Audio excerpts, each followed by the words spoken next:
I have no idea what happened there, guys. None whatsoever. I certainly hope that everybody is okie dokie at the moment. I will get on that. Oh, I don't even have any. Do we have any sound? Nope, there we go. I have sound. All right. Some issues. Thank you. Trying to get these issues sorted.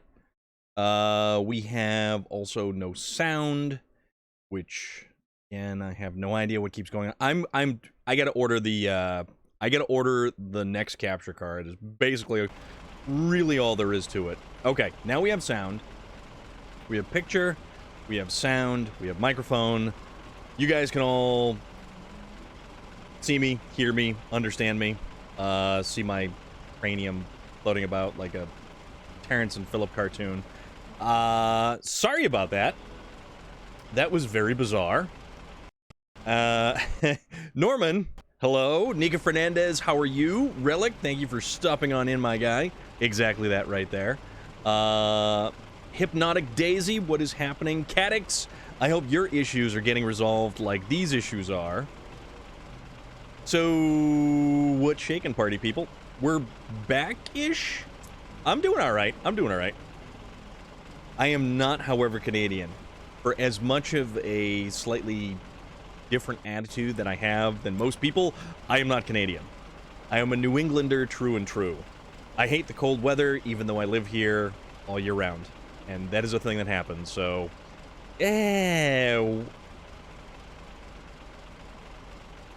I'm apparently melting as well. I don't know what's going on here. Holy moly. Alright, let's also take care of another issue, which is configure.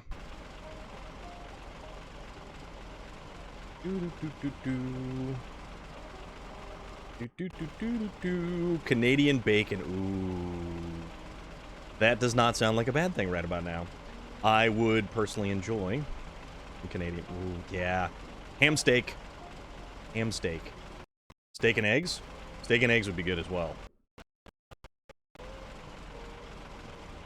All the ham.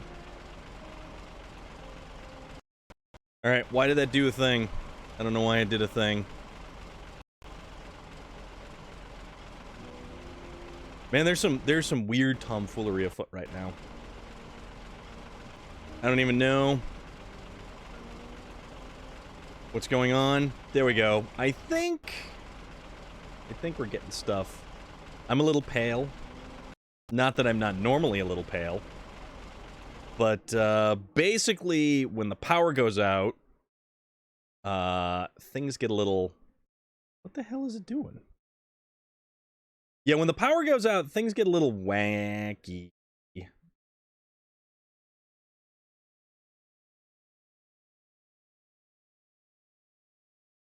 There we go. Adjusting the white balance. Apply. Nika Fernandez, I saw the raid that you got on your stream, and that was fantastic. That was very, very cool. You had a lot of people in there hanging out, watching you play some SnowRunner. There we go. I don't know. But yeah, you had a very successful SnowRunner stream earlier today. And that was very awesome. I think that is absolutely fantastic. And if I have everything... I think I have everything correct. I think everything is right. I don't know. We'll wing it. We will wing it. But I saw you were in Amandra.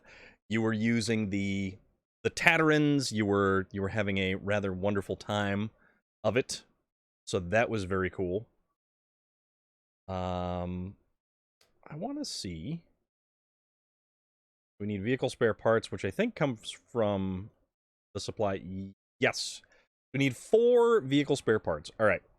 Let's start goofing about. Let's start making some things happen. But I would also like to know how the rest of your day is, all of you wonderful, delightful people. How is your day treating you? I am out of work. I am here. I had a ham and turkey sandwich, and now I'm playing some SnowRunner, and I like that. And the audio just kicked out again, which I don't like. Which that is worrisome to me. I don't know why the audio just kicked out a second time.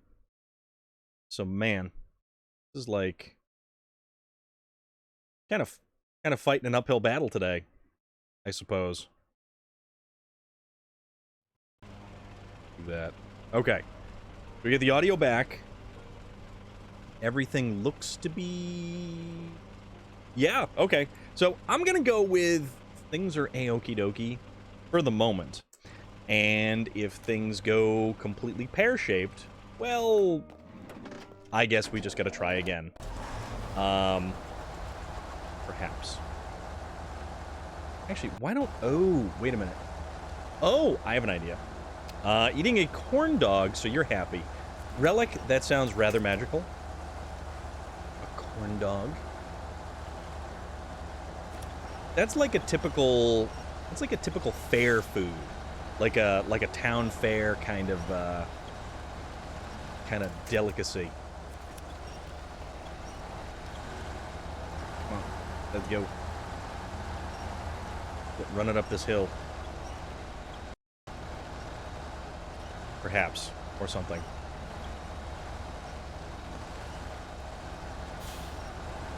I'm just gonna move the tires around until something happens. And maybe this wasn't exactly the best direction to have gone in, but this is the direction I am going in nonetheless. So we have this ever so delightful SnowRunner this evening, and then tomorrow we have some more Forza. So if anybody is up for Forza tomorrow, that is going to be a thing. Absolutely, that's going to be a thing, because that is a lot of fun. Forza on Fridays is a lot of fun, and we have a good time with that.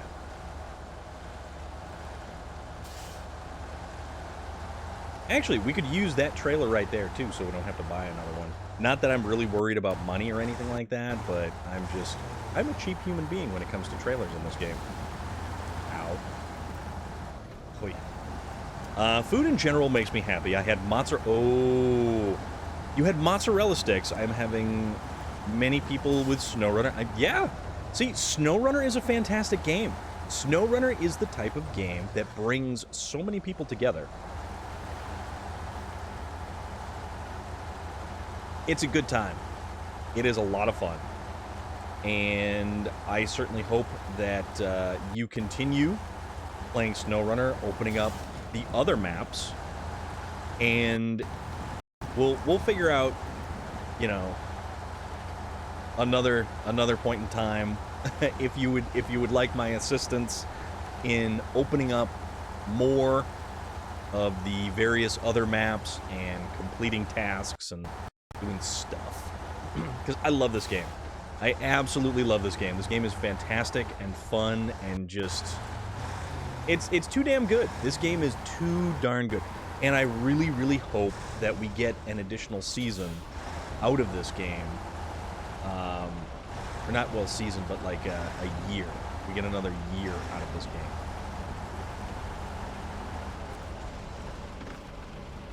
So, let's get ourselves something where we can kind of take care of ourselves. I hadn't eaten since last night and needed something. Well, you should certainly take care of that.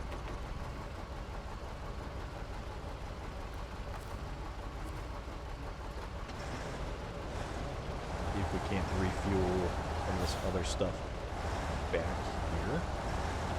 If I just kind of... We'll just jam this maintenance trailer, like, right back there.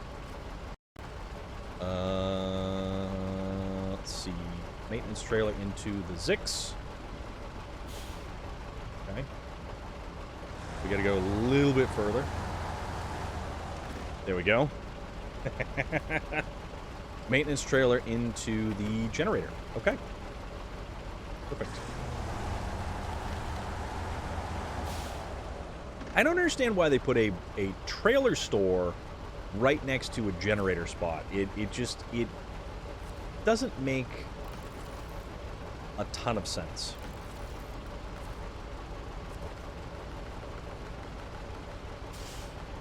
Okay.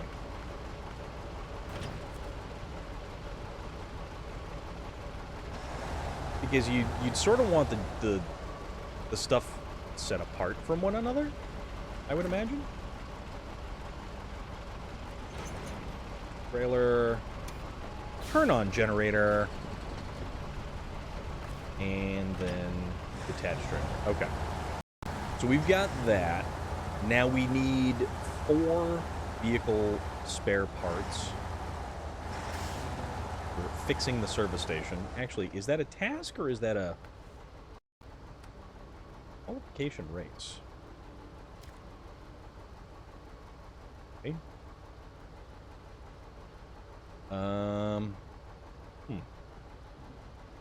This is the first step of our championship. Your goal is to beat the timer on a relatively simple off-road track. Shouldn't be something you can't handle, but you might want to pick a good off-road truck for this. Okay. Alright. Perchance we can do this. No, we can do this. Yeah. But for now, what's the other one? Fixing the service station. So, 4 vehicle spare parts have to go over here. Which, actually, that won't be terrible, I don't think.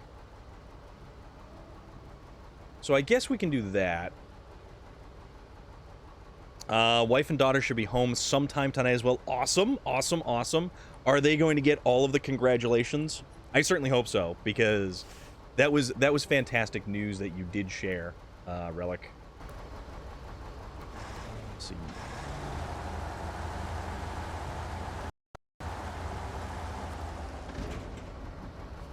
We need to make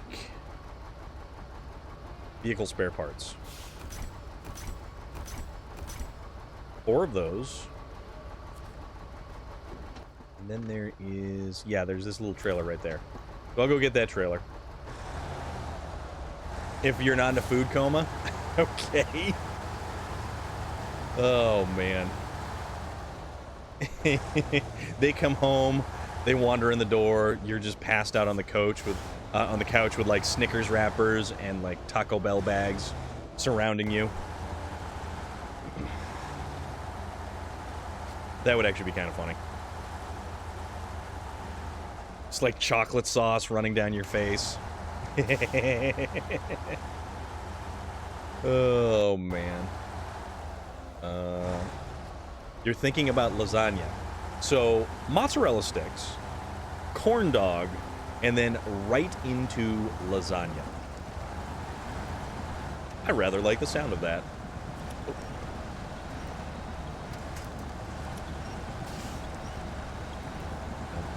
So, the funniest thing about this game, I have a coworker, SnowRunner in June, that's sus. Well, especially considering that we are in... The map is located in Tennessee. So, potentially, breakfast, lunch, and dinner, boom. You have all the major food groups covered there, buddy. That's what it is. All of the major food groups are completely covered. So we're just gonna kind of grab this thing. Gonna bring it up to a spot where I can, in fact, I don't know, hook up to it.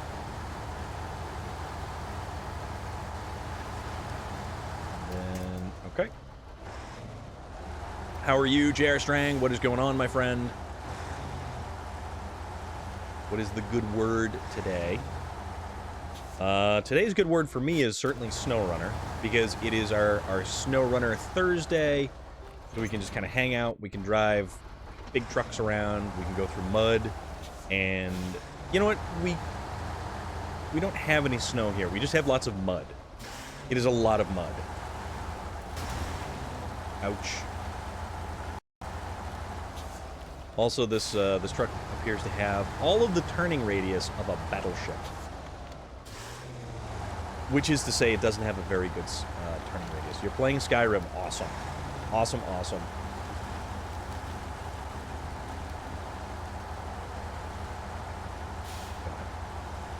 So we're going to use this truck, and we're going to deliver the 4 vehicle spare parts to the service station. But once we get loaded up, how about we go and we try to do this off-road race that they are saying we need to engage in an off-road race. We'll do that.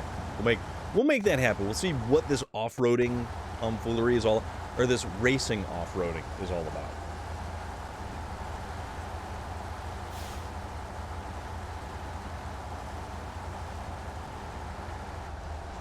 Make it happen. By hook or by crook. Walla walla washi. Wait. Alright, we want...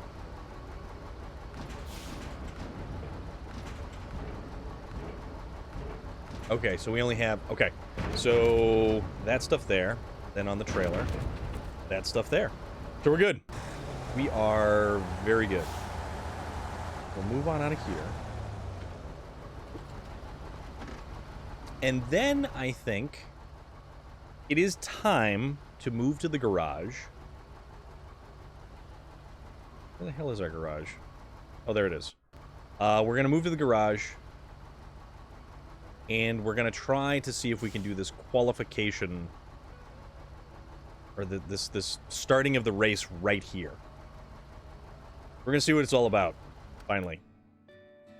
But we have to... Objective failed. Garage was visited. Yeah, but I never even started the thing. We're going to have to find the right truck for this particular task. And I don't know exactly what the right truck is going to be.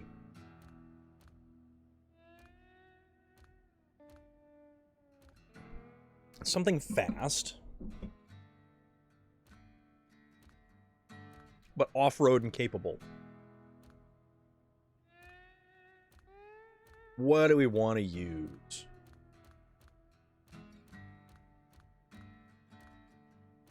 You know what? The Azov, the 5319. And then if we get rid of the fuel tank...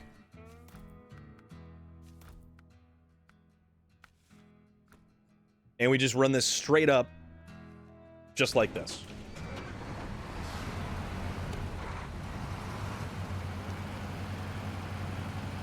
This is a very capable truck. And it's very sure-footed. Except when we're driving through porches that don't actually clip properly. Let's see.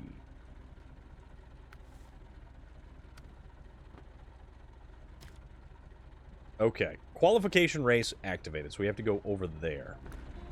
Let's make something happen. I have no idea how this is going to go. Also, I can't wait to use that little Gore scout vehicle. That thing's also going to be fun.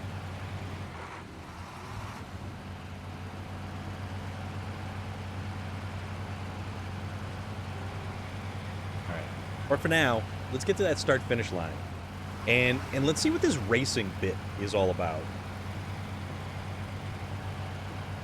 This is probably the right vehicle for it, too. Because this thing actually is... I haven't used one of these in a long time. I used to use the Azov 5319 religiously. Oh, that's a tree stump. Look out for those.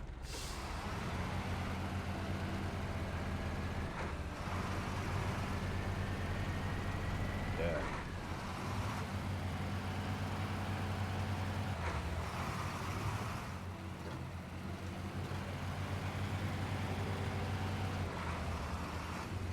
So... okay. I guess we've just got a bunch of checkpoints that we gotta get to.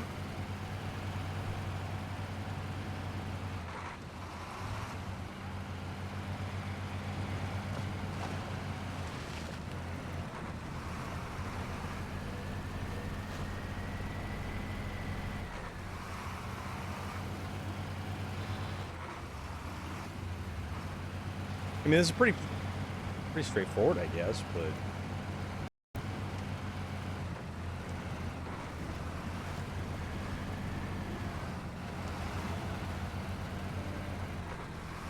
also, has anyone managed to see the season finale of Obi-Wan just yet? As I have not. I do want to just finish it just to be able to say that I finished it. And I don't think it's really one of the stronger entries into the Star Wars galaxy.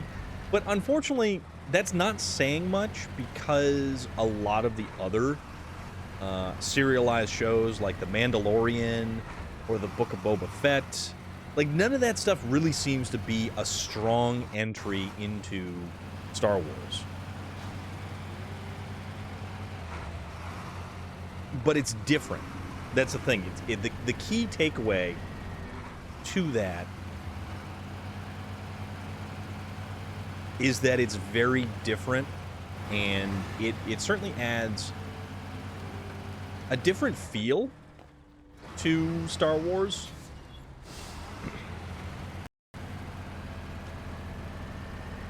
But then again, you've got a lot of the Marvel stuff that's been coming along as well. And where Netflix attempted to do Marvel, to varying degrees of success. You've not even started it? Like, Marvel really attempted to...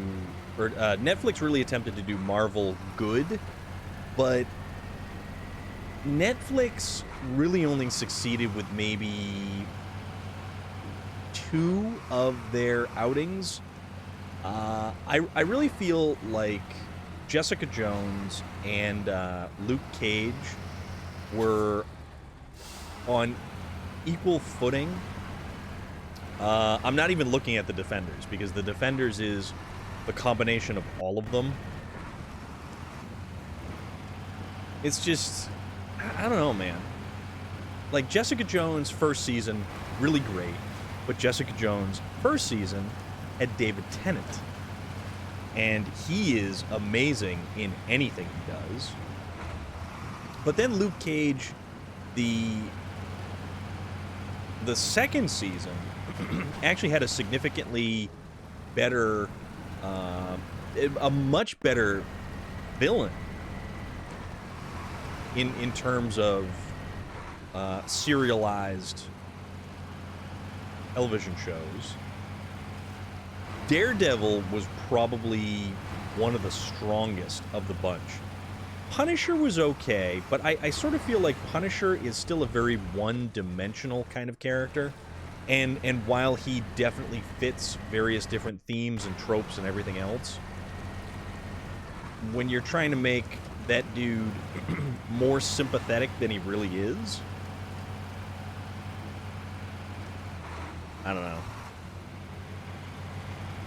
I mean, it's not that I don't like it, but I just don't feel like it was one of the stronger contenders for those particular shows. And I'm not even gonna bring up Iron Fist. Iron Fist was an absolute just mess. Iron Fist was a mess. I don't think there was anything that could redeem Iron Fist. It just seemed really lackluster. Very, very lackluster. Bad writing, bad stories. And they just haven't. Alright, so let's see what this does. It's the finish line? Okay. Okay. Congratulations, you can proceed to stage 1. That said, officially entering our competition makes you entitled for a small prize right off the bat. Okay. So let's see what, the ring.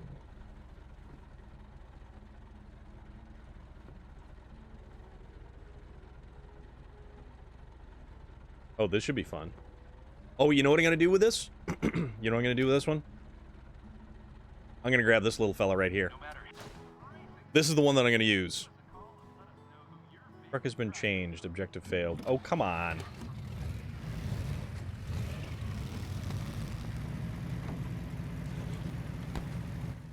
Where are we gonna go?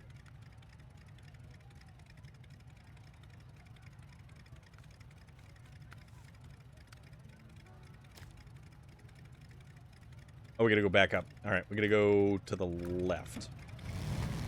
Alright. Let's see how well this thing can do around the ring.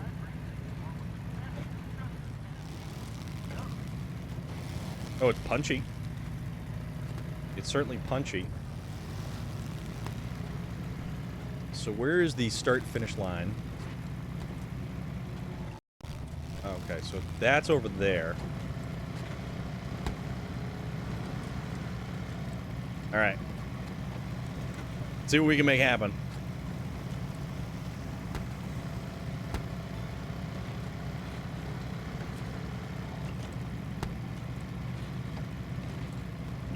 Oh, come on. Stay straight. And go.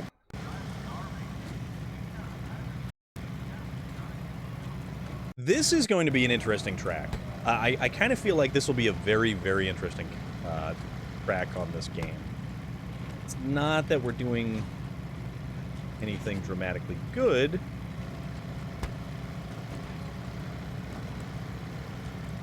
But this will actually be fun. I want that sprinter. I really want the sprinter. I don't know how to get the sprinter. But maybe if we keep doing stuff, it'll unlock the sprinter.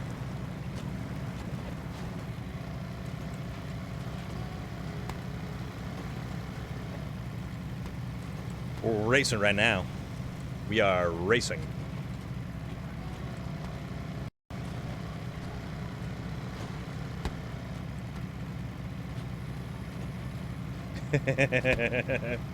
We'll be racing again tomorrow, though.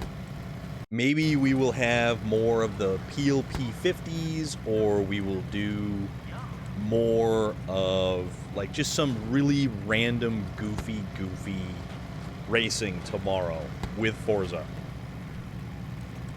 So that is on tomorrow's agenda, and that's going to kick off about 6 p.m. or just after Eastern Standard Time.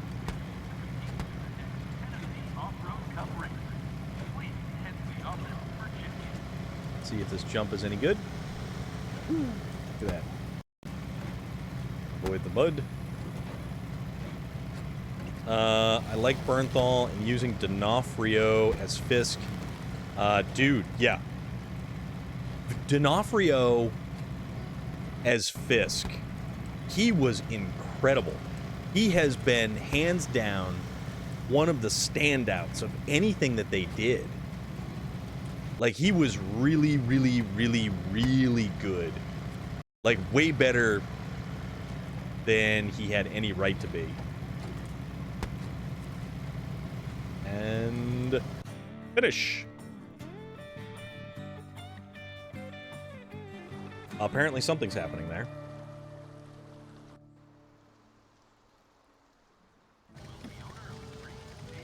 Okay. Congratulations to our winner of this stage of the Off-Road Cup. Stage 2 awaits, where we shall see if your rock climbing skills are on par with your speed.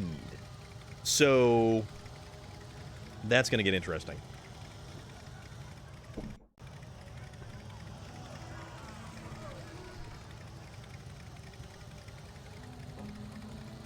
Okay.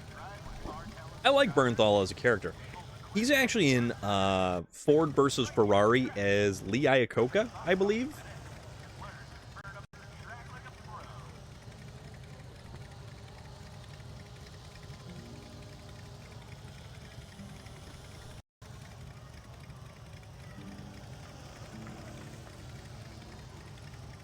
But then again, that's more car stuff. Stage 2.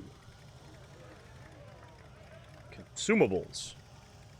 That is also... Yeah, we also have to go over there.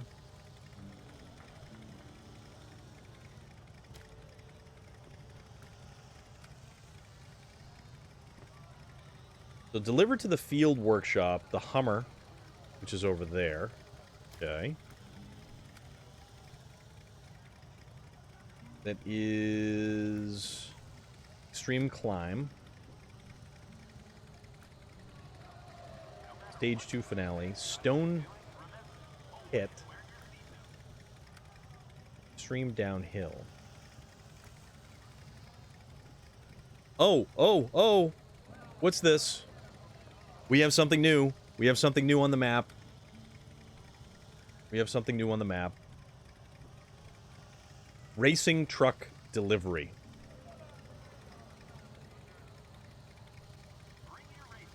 What do we have that's close by? We don't have anything that's close by. Which means we need to... Let's see.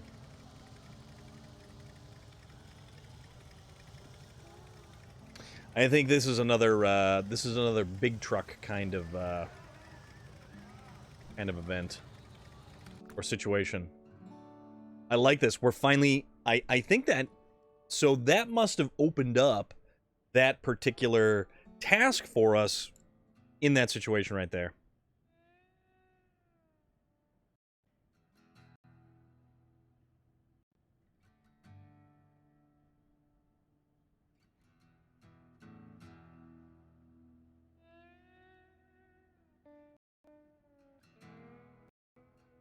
All right. He's going to also be in Echo when that Marvel series drops on Disney Plus next year, as that is Kingpin's adoptive daughter. Oh. Oh, from the Hawkeye one, right? From the Hawkeye one. I guess we could use one of these. But you know what we haven't used in a while? We haven't used a Kolob in a while. Why don't we use a Kolob?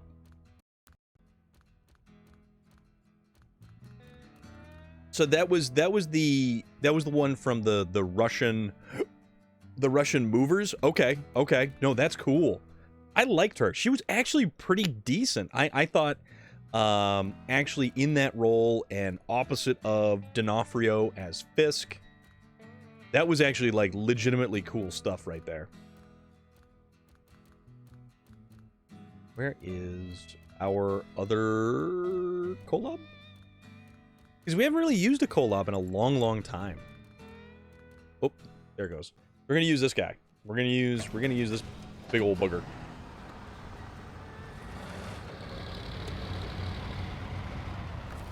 Then we're going to change suspension.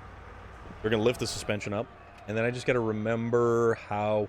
Okay, so we gotta get across there, which means we gotta sneak through here.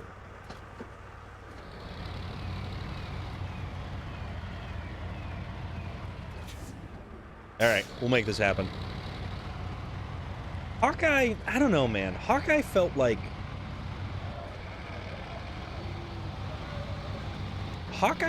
they sort of phoned it in on that one. Whoa!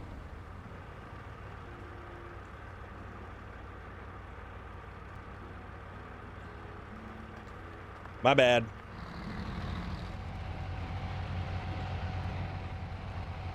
See what we can do.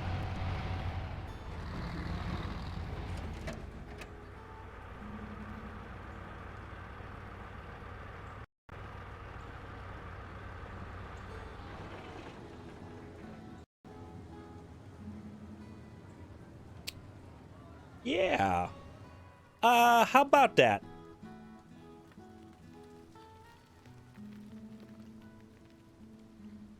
Save the environment, kids. Plant a kolob.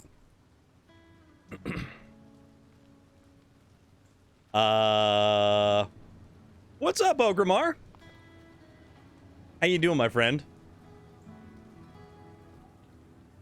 Shamani, what is happening? We are currently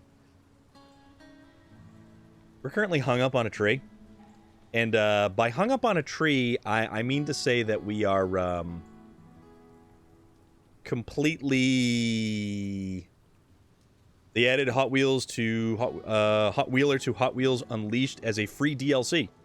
I have a situation. I'm not sure what this particular situation happens to be. I almost kind of want to leave it there. Because it looks nice there. All I really wanted to do was use a big truck. Where's the other big truck?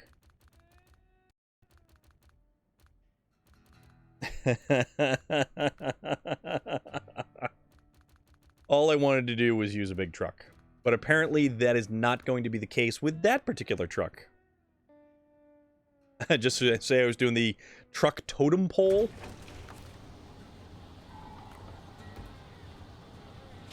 I mean, it's not that I really wanted to use this particular one because we're going to some rocky terrain. But I want to use one of the Kolobs because I just haven't in a while. And these things are still fun. But these are overshadowed by the Zix 605R. Hey, buddy. How you doing up there? Boop. Didn't even fall down.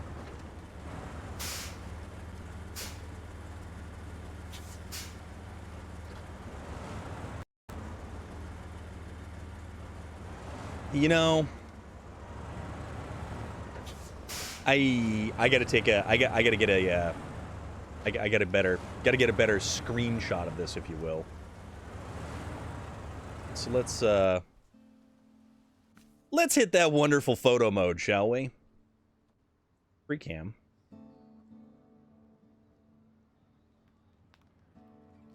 So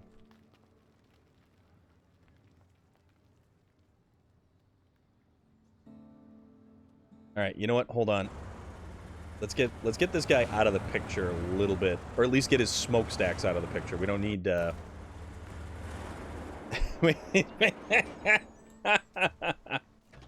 I don't know what happened. Definitely think you'll love the T-Rex monster truck. Okay.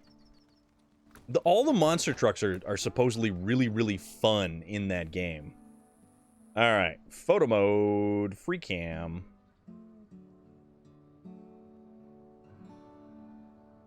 Oh, this thing's like really touchy right here. Okay. DJ Trailway, I hope you are doing fantastic today. How is everything? What's going on? How's everybody today? Turn off free cam. So let's kind of...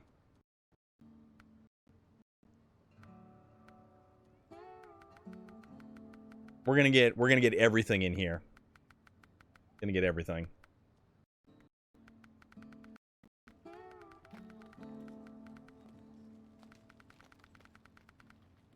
All right. Oh, crud. I didn't mean to do that. Despite having one handling, I found they drift very well if you are careful on turns, as in don't oversteer. Not a bad thing. You're having a good day? I'm having a good day. I'm having a wonderful day. Oh, man, this is funny. Okay.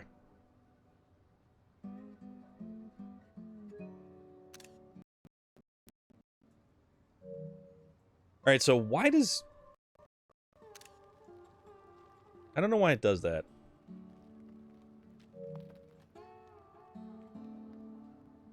Sometimes things happen. Nika Fernandez. Thank you very much, my friend.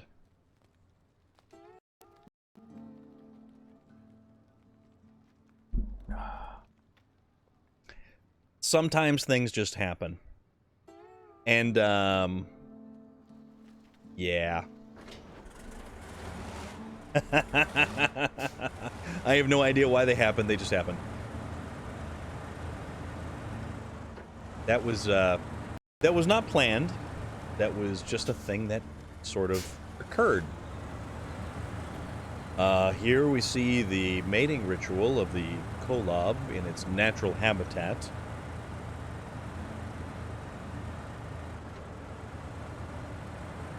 Man, that's weird.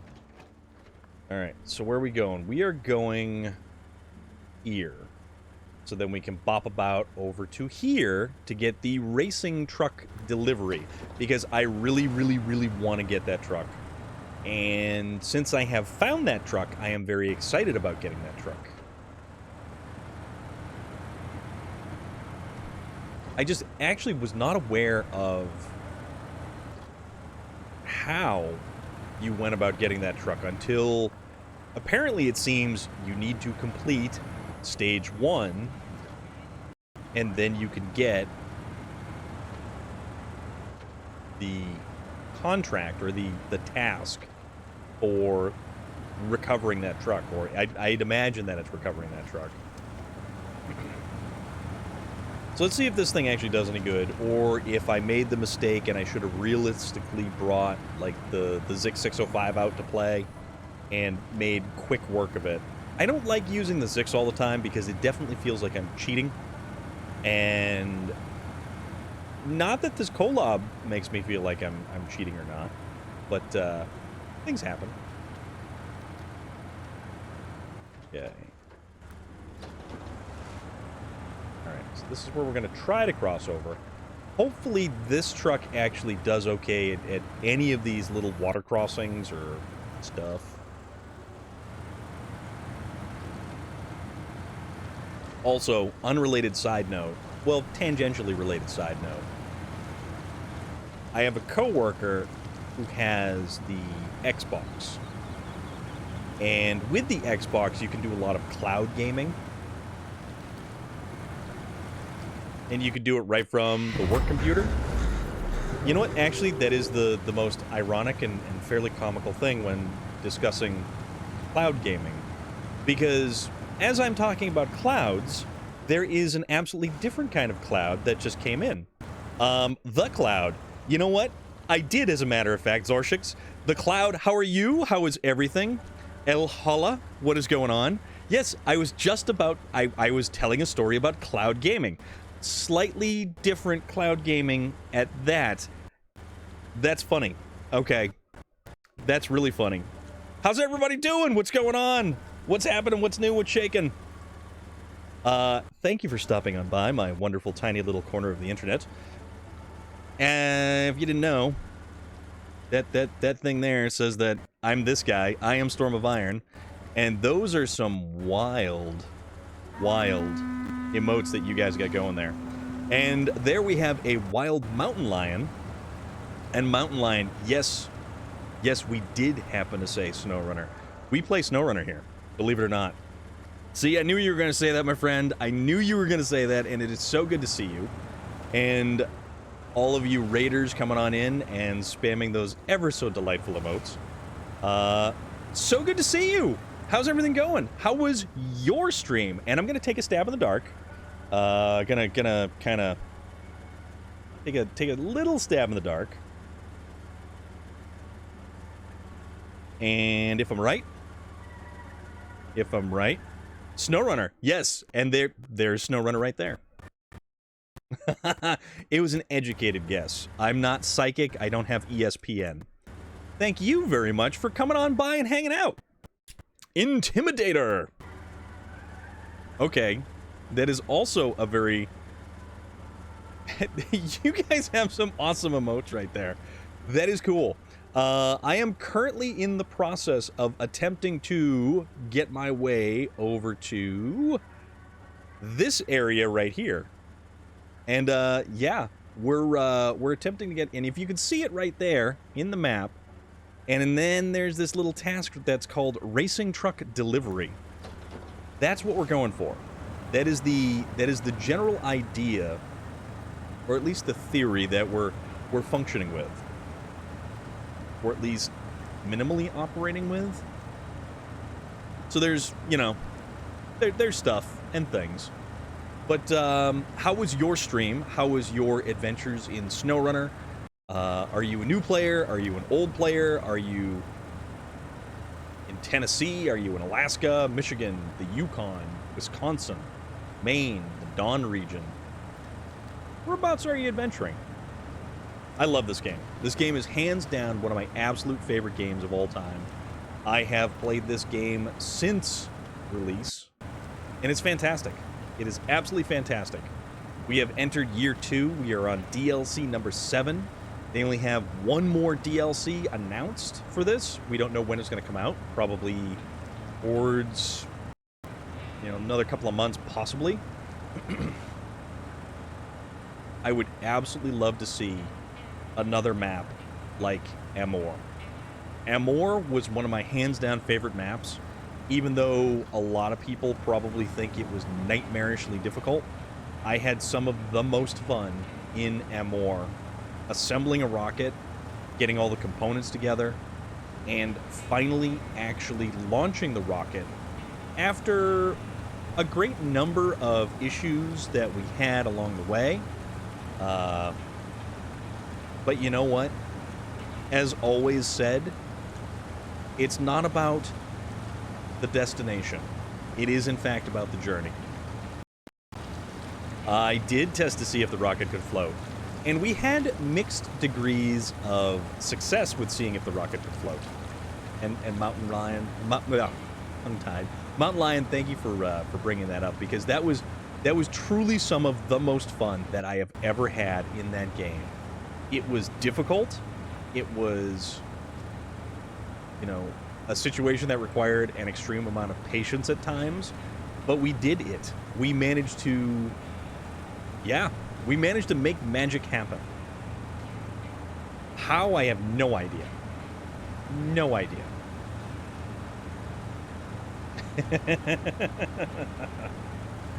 It was something different entirely.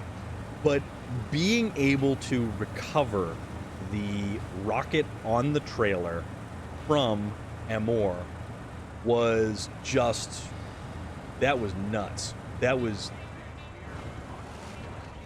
as it was sitting there and I'm watching it float downstream and thinking to myself, huh, I wonder how far it's going to get before I have to actually, like, restart this contract.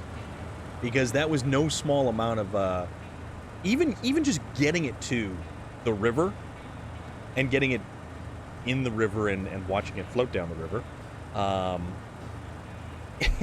that was a monumental task. Storm of Iron, how is it going, kind sir Sean Bergen? It is fantastic today, my friend. I hope you are doing well. What's new? How's everything? What's going on?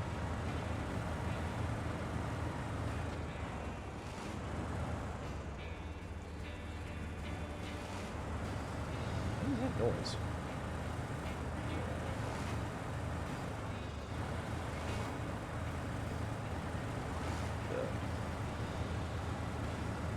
But it's going good. It is going good. I need to see something. Hold on.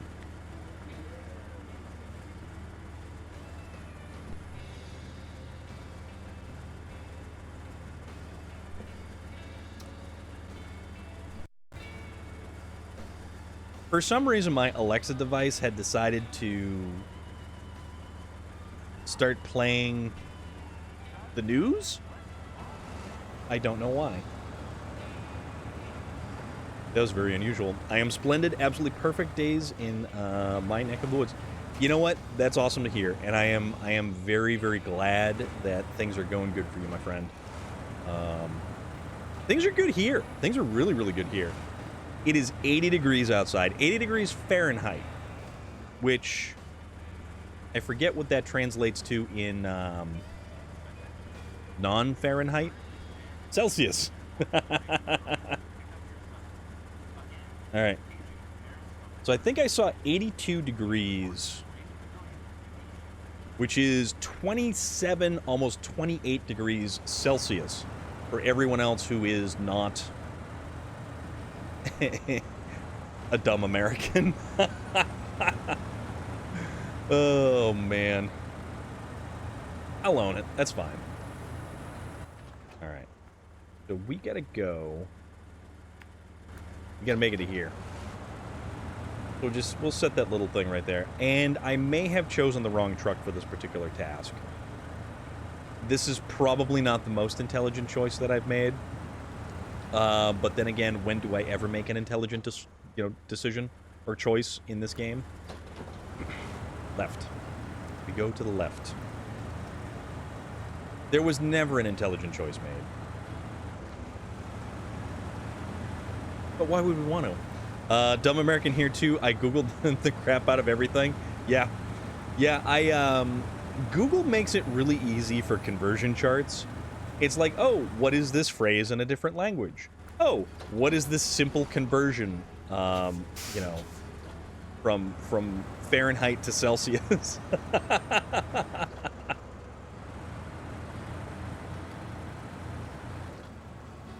Miles, kilometers. And here's the funny thing. I have this game. We have liters. So we have liters, we have meters, we have kilometers, everything like that. And I'm just kind of like, I don't know. It's a whole bunch of goal units to the next area. Although, realistically, we don't actually need money. I use it for miles, kilometers, constantly at work. Most Euro cars read in kilometers. Yes. I am almost half tempted to swap my dash cluster over to kilometers in the Jeep because it is so hilariously inaccurate. I am definitely considering re-gearing the Jeep. I really do need to re-gear the Jeep. The 321s with the 35-inch tires, not working. Just for the hell of it, though, I put it in low range because I have a gravel driveway. And my gravel driveway is an incline. So going up the gravel driveway, it tends not to work very well. Especially considering the Jeep is so horribly geared that you really have to whomp on the throttle to get the thing to, like, motivate. Get the RPMs up, slip the clutch too much. But putting it in low range, that thing you could just, you finally could let out the clutch and it just goes. Although you'd never want to drive around in low range. Like, on the highway right now, yesterday I calculated the gas here cost about $10 a gallon. Holy moly. And where is here, Shamani? Oh, don't tip over. 2.5 euros a liter. Finland. Aha. Gotcha. But you have a lot more, like, social structures in place that you actually don't have to pay for, correct? And man, $10 a gallon. I drive things that do not go mildly on fuel costs. I just picked up, just a couple of weeks ago, I picked up a Jeep, lifted Jeep with 35-inch tires, and... Oh, okay, so we've had to let our previous driver go, but hopefully you'll be a better fit for this. Get the truck to the garage so we can patch it up and show us what you can do. Blazer Jake, what's going on? My coworker thought he was Gen X and just found out he's a millennial. He has the look of shock and trauma on his face. Okay, that is actually very funny. I don't know why that's really funny. That's just, it actually is really funny. Storm goes gallons per mile, not miles per gallon. I mean, it gets close. But what we actually do, we go smiles per gallon, my friend. We go smiles per gallon. And I'll tell you why. Because in addition to this wonderful lifted Jeep out there that my nephew seems to think it's a monster truck because of how big it is. And in the grand scheme of Jeep things, it's not as big as you'd think. The wheeze got me. So in addition to the Jeep, I have my Camaro. And it's not like a regular Camaro. It's a 2010 Camaro. Bright yellow. Got some black stripes on it. And it's got a big old Transformers emblem that is, and I'm slipping. Keeps on slipping into the future. It's got some big old Transformers logos on those front fenders. I like big cars, but I have to drive plug-in hybrid SUV. Gotcha. Yeah, I drive a V8. It is a... So, the Camaro is a 6.2-liter V8. 6-speed standard, Transformers edition.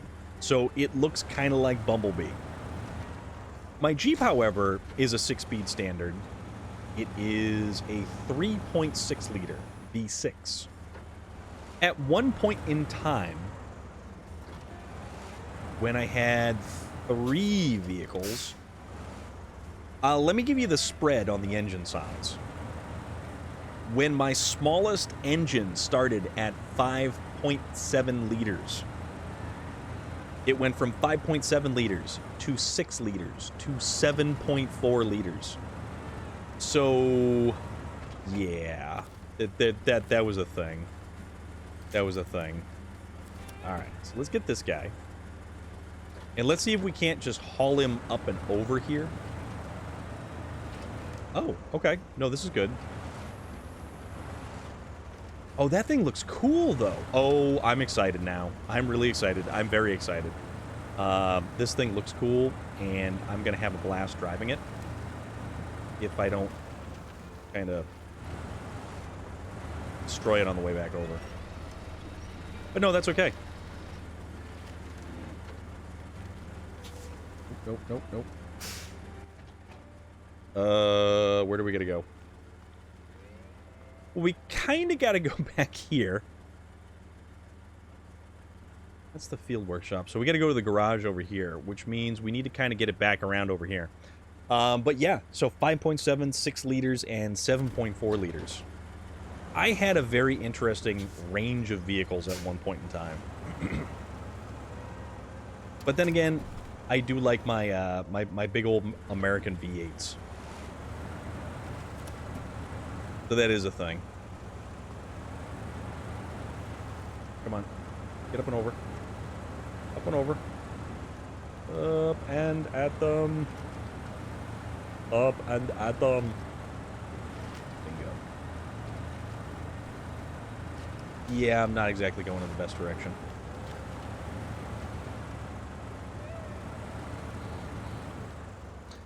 This may not be the best of ideas. So let's kind of reconfigure what we're doing here. Possibly tow this thing from the front. I want this truck. I want this truck in the worst way. And I have wanted... They've consistently made getting certain vehicles more and more difficult as the DLCs kind of go along. But hey, you know, what can you do? A couple years ago, I have Ford Excursion with 7-something, so 7.3 liters. Booyah Moon! Have you found the magical place yet? The magical place right now is going to be the garage. As soon as I get this Azov Sprinter, that is exactly what it's supposed to be. So this is the Azov Sprinter 43191.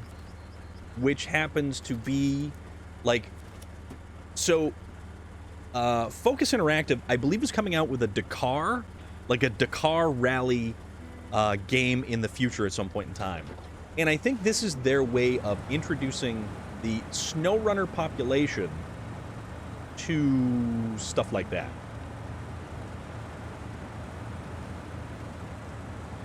Also, this was the worst idea of vehicles to bring along to try to recover this thing.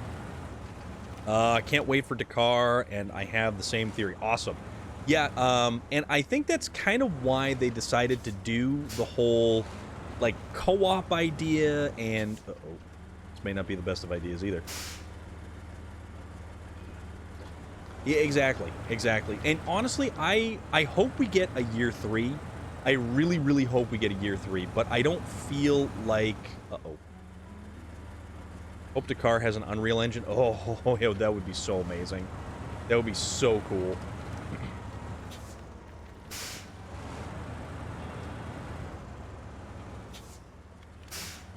So... Okay, no, we've dislodged the truck. We just gotta drag it around the tree. Like so. Like a glove. Either year 3 or SnowRunner. I would love that. It would be nice if they... You know what? As much as I love SnowRunner right now, I certainly hope that they would make a SnowRunner 2 with maybe some different physics engines, some bigger maps. I wouldn't mind another SnowRunner so they could fix the bad coding. Yes, exactly. That's what I'm kind of feeling would be a good thing with this game. Like... Also, I like bigger maps. Bigger maps would be fantastic. What's some of your guys' favorite maps so far? So people who play SnowRunner, or people who enjoy watching SnowRunner, what are some of your favorite locations so far? You think the bad code is probably foundational code and they can't remedy it? It's probably true because... They also took quite a while to do the next generation update. And with that, we only got one map for Tennessee. So they were busy doing the coding to bring it from the old style, or the previous, the Xbox, Xbox One, and then the PlayStation 4. Favorite to play is always Kola Peninsula, especially Amandra. Those are some great maps. Those are some awesome maps.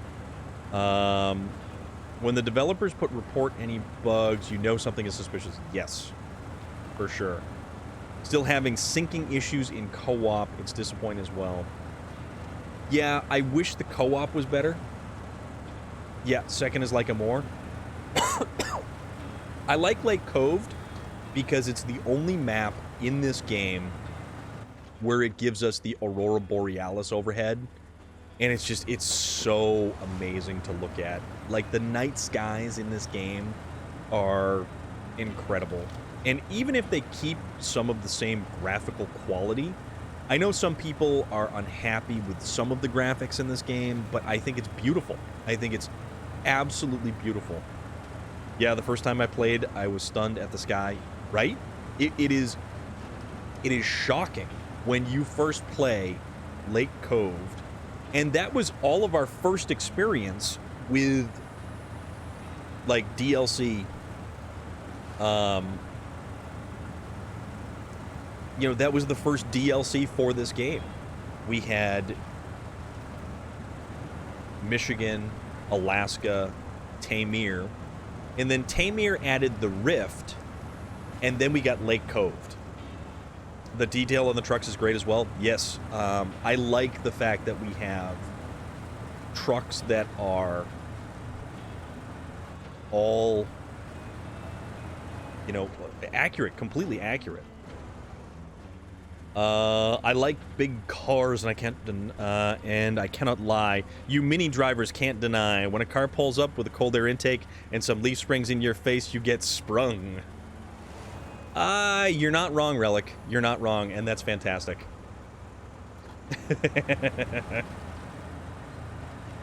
Zimnagor skies were just angelic. Yeah, Zimnagorsk was cool. I did like Tamir. Tamir was difficult. Hot Wheeler has a moving jaw on the front part of it. Oh man, Ogremar, that sounds awesome, dude. I'm gonna have to go check this stuff out. I really am. You're 100% right on that. But oops. Going. Oh, that's a tree stump. That's why. But yeah, Zimnogorsk, the Drowned Lands. There's so much stuff in this game that it's beautiful and gorgeous and good to look at. All of the trucks and the details, the vehicles that are completely licensed as well. Okay, so we don't need to do anything there. Like the 100% licensed vehicles, like the Ford F-750, the International Harvesters, you know, the Chevy CK-1500. That, it's awesome. It is just unbelievably awesome.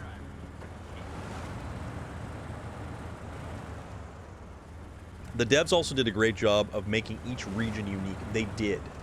They definitely did. And I like the fact that in addition to all the little tasks in this game, they have the big overarching contracts, which are the big goals. Oops. The big goals for each of the map zones. I like it. I really, really enjoy it. And I think, honestly, you know, and I never actually played Mud Runner or Spin Tires. I never played either one of those games. So to come right out and then jump into this, I saw the trailer for this game, and it was on a gaming blog site, Kotaku, and I saw it and they advertised it, and I was like, wow, okay, no, wow. And that was the beginning of 2020 or the end of 2019. So one of my coworkers who actually drove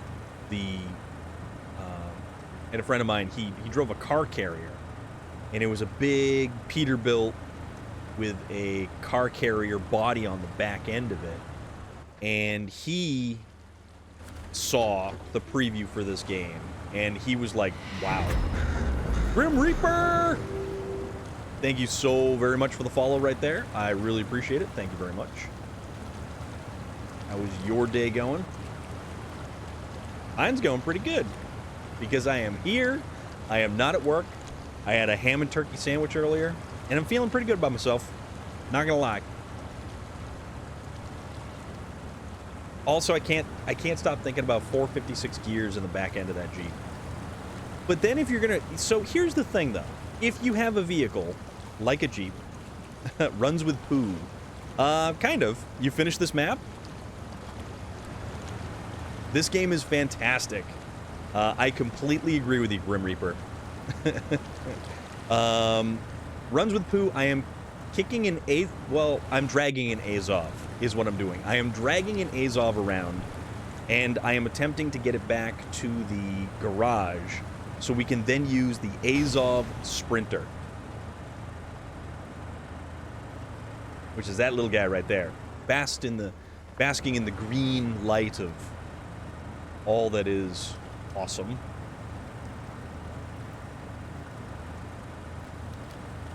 Forget where we cross. We cross over here somewhere.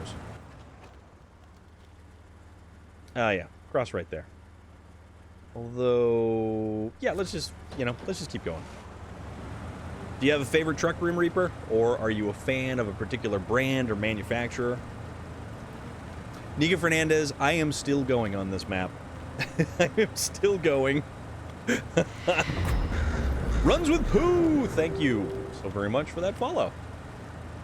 Also, that is a fantastic name. Your screen name is wonderful.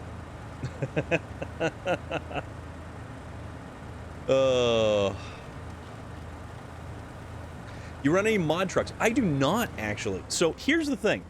I tend to do things that end up being more like This game is so wonderful. It really is. It really, really is. So, I tend to do things in this game that make it intentionally more difficult on myself.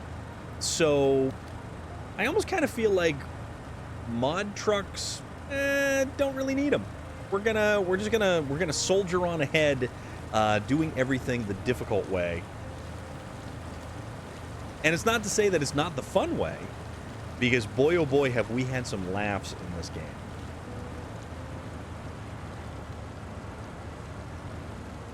And for some reason, I'm not using a Zix 605R for this recovery. I am using a Kolob.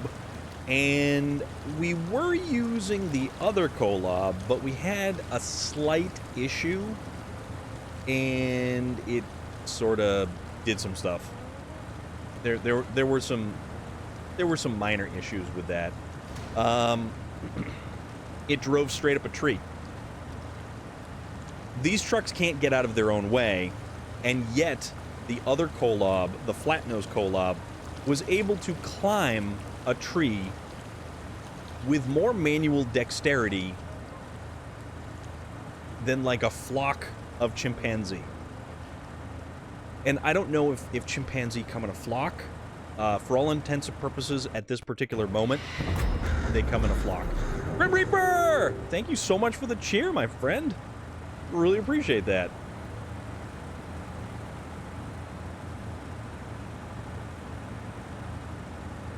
Love this game though, and the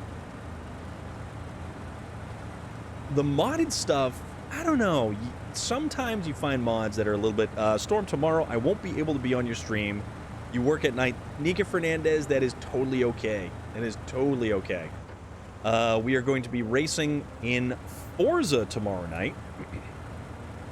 So we play SnowRunner on the PlayStation 5. We play Forza on the Xbox Series X. We are well cultured. But you know what? We'll be thinking of you. And this truck is incredibly slow for some reason, and I don't know why. Like, this thing has been in first gear the entire time. The mods I use on mine aren't OP, just like looks and some of the add-on. Yeah.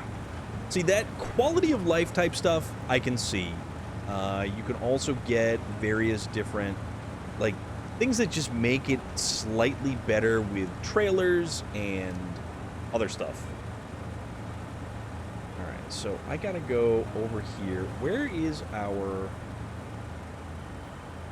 Oh, yeah. Okay. So, when I get right around this corner up here, I will show you what the other Kolob kind of did. And you can see it coming into view right over there. The Kolob climbed that tree. The Kolob climbed that tree. But then there are also downside to mods, like a lot of glitches. Yeah. Oh, I didn't notice the lasers. Guys, there's lasers. Look at the lasers. You see them all? Up on top there? I didn't even notice that before. So yeah, that's my Kolabala? Koala Kolob? Who parked that truck? Sorry. My bad. Yeah. So that got parked right there. Completely accidentally. And it doesn't even really want to move. It's just sort of hopping. Even as I kind of try to get up and around it. Over here playing yard darts with trucks. You know, it's funny you mention that. We have a thing called truck darts. And it is a lot of fun. It involves a lot of money's worth of twin steers.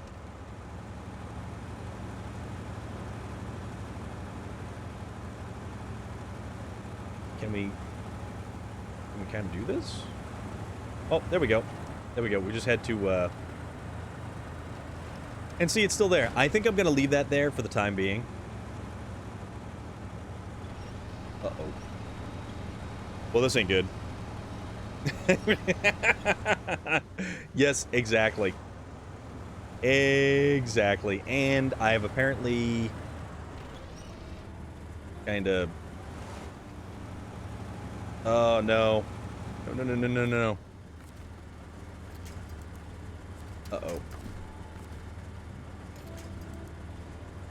Uh-oh. Okay. Let's, There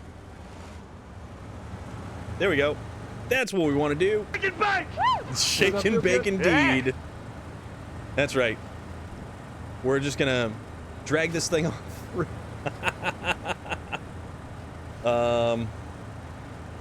Yeah. You know what? At this point in time, what does it matter? There we go. There we go.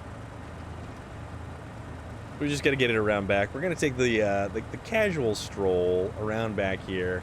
We're gonna get it delivered, and fun times all around.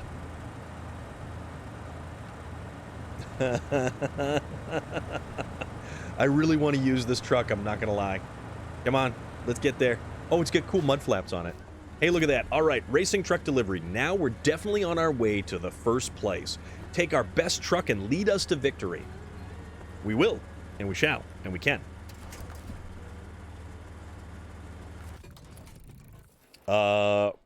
Right up until...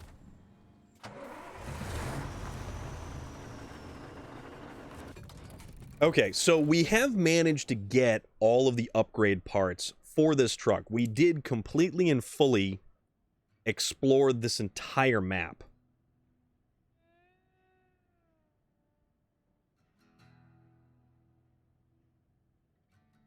And we managed to get everything in this entire map. So...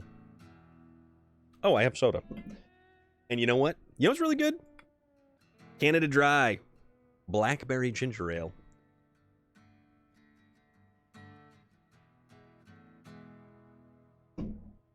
So, let's see.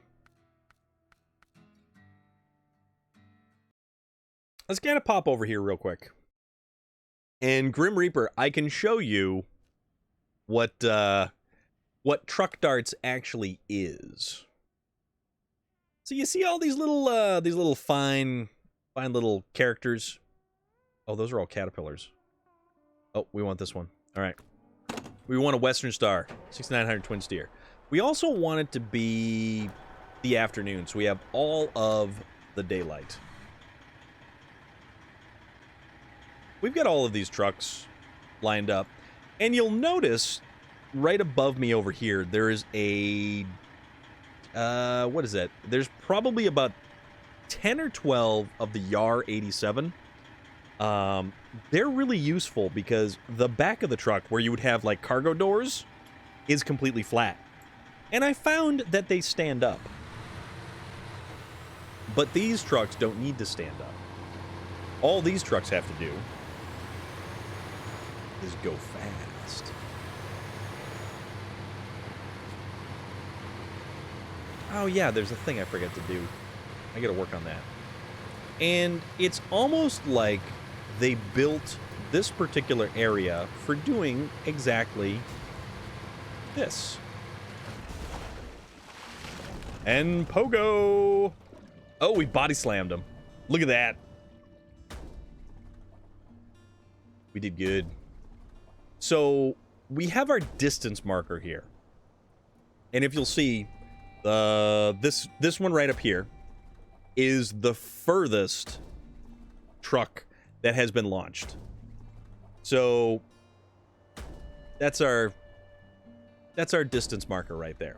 So usually what happens, and we sink like a stone. When playing multiplayer, we would line up Scots on this map and drag race them off there, but I like this idea. Yes. So what we do is typically all of these YAR 87s right here.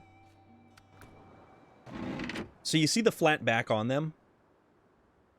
They make wonderful bowling pins.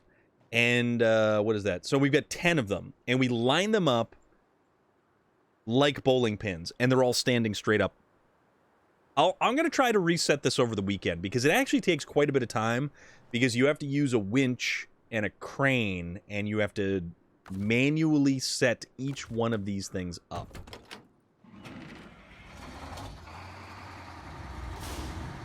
And there is a significant number of vehicles that we huck off of the end of the runway.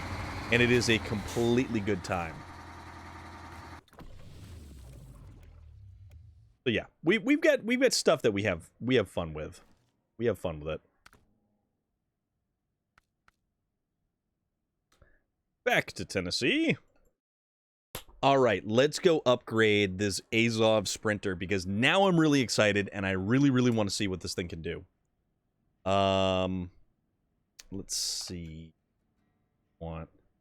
Actually, you know what we do need to do? Go to the truck store.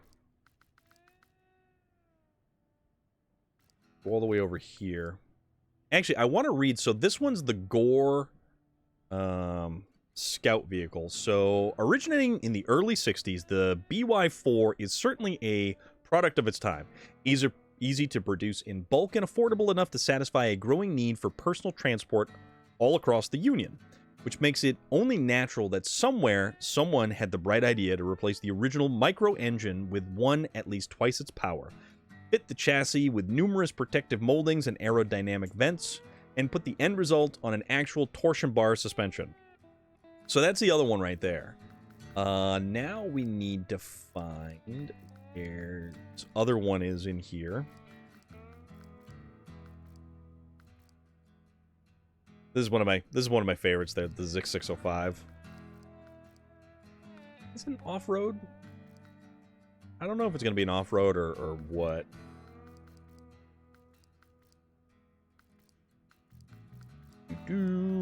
We did get the crocodile. That thing's pretty cool. Azov Sprinter. Okay, what does this thing say? Based on a widely popular mass-produced model, the Azov 43191 Sprinter is much more than just a fancier coat of paint on a boring military vehicle. From thoroughly reworked drivetrain and an all-new engine and suspension system to a tailor-made, lightweight polymer chassis, every component of this truck is designed to give it an edge over the competition, both on and off the road. That said, being a specialist rally vehicle, the Sprinter is not equipped to carry any cargo other than supplies for minor fuel repairs. So, that said, this is basically a giant glorified scout vehicle. Or I guess that's the idea. So we'll see. Let's customize it though. Engine.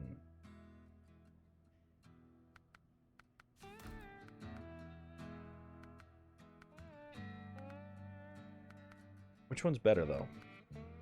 A sport variant of the original Azov engine designed with racing in mind. Let's see. An advanced engine setup providing superior reliability and performance while further sacrificing fuel efficiency.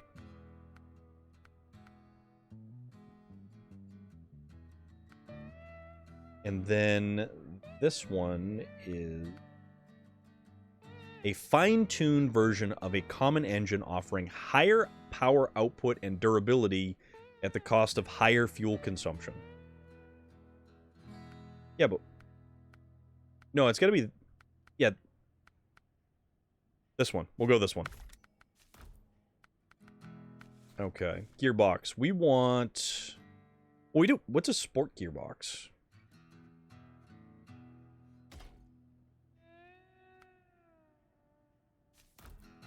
Okay, I've never had a proprietary sport gearbox tuned for maximum performance at high speeds. Oh, the gearbox actually... Okay, all right, check this out. If we're looking over here, the gearbox actually changes the drivability and fuel consumption ratings on the truck. So the sport gearbox actually drops us down to a C rating from, say, a B-. So that's actually kind of interesting. So we only have one... Ooh! Check this out. It's got... It looks like it's got... What is that? That's some weird stuff underneath there.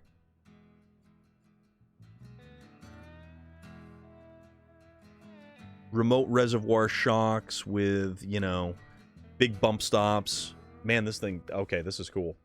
So we've got advanced tire set designed for balanced performance on and off the road.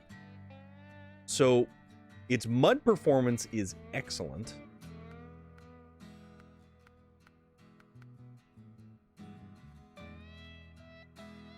And these are straight up mud tires. Good. Yeah, but see, that's good, excellent. And then these are poor, excellent. So this is still good in mud, though. So why don't we give these a shot? Let's see what happens with those. The winch, we'll go with the good winch because we have to... Where? Oh, that's the air intake back there. Ooh, check that out. Okay. So this is the stock air intake, which I don't think we can actually really see too well. Oh, the engine is all the way back there. Okay. This is going to be the twin tall wedge cap. And then this one's the twin tall... Or the tall square cap. I do like how this one looks better, but... That's probably the better bet. Okay.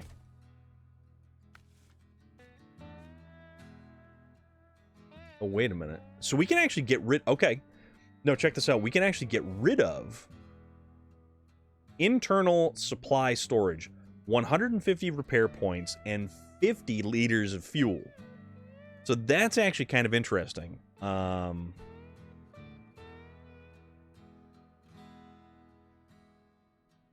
is actually very interesting. So our fuel tank is 350. So we actually have a 400-liter range on this thing. We don't have spare tires, though. No spare tires, only 150 repair points. Rooftop. Ooh, what's this? Roll cage with lights. And round roll cage. I kind of like this one because it's got... Yeah, I'm going with that one. Front bumpers. That's the stock front bumper. That is the reinforced front bumper, which matches the chassis a little bit better. That is a wild front suspension system. So it's got leaf springs, but it's got like these track bars that actually attach to the front of the axle.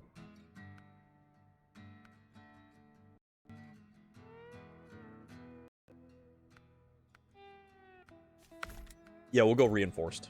And then miscellaneous. Cabin air conditioner. Don't want that. Small parking lights. Factory parking lights. Get rid of those.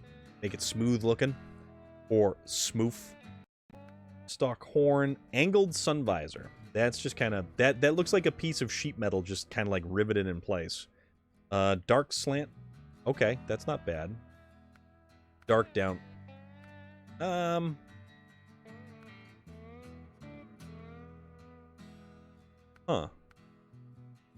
You know what?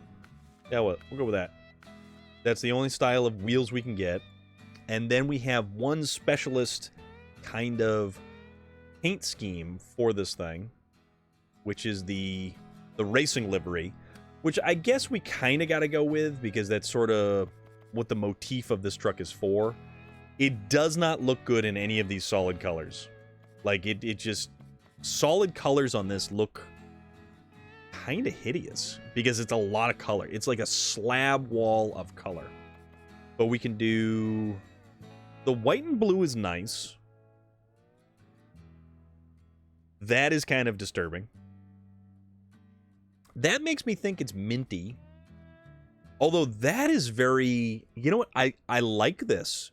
It's very almost like futuristic kind of vibe. Oh, and there's another one. So there's actually two blue colors. So the white predominantly in the blue, and then the predominant blue.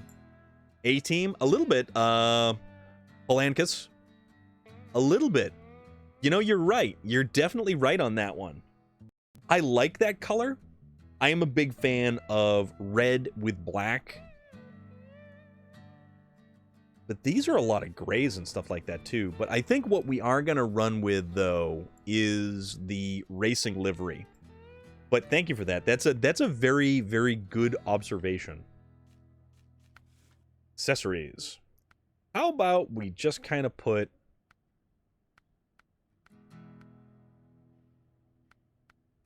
Put some fuzzy dice in there. Because we're willing to take a chance. Don't want, no exterior sticker, windshield stickers. Off-road, off-road. I don't understand why they don't put it at the top of the windscreen. Truck King?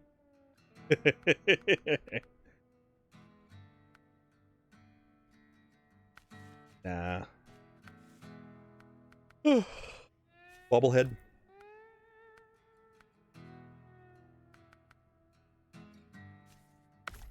Give him first mate. Alright. So, it didn't really have a lot of customizable features on this thing. That said... Alright, so we've got 6 forward gears. Okay. No, this has some pep. Oh, wait, can it... Oh, look at the... Look at the rear mud flaps. Those are actually kind of cool. No trailers are available for this truck. Okay. So this thing is nothing more than a glorified race truck, or perhaps a... You know what we're gonna do? We're gonna come over here to this. That's what we're gonna do.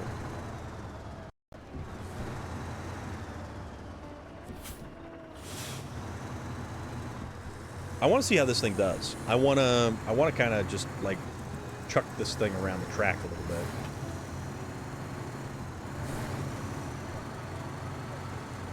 And if anyone wants some multiplayer racing, we are playing Forza tomorrow. Probably 6 o'clock. Gear switch training. It's all about a good racing gearbox, the right highway tires, and impeccable gear shifting to get a head start. Try quickly going straight into high gear and back to automatic as you start to accelerate. Okay. That's interesting. But yeah, tomorrow is Forza Friday, and anybody who wants to race... Big Dog Unknown, what is going on, my friend? How are you doing? What is happening? So we're gonna...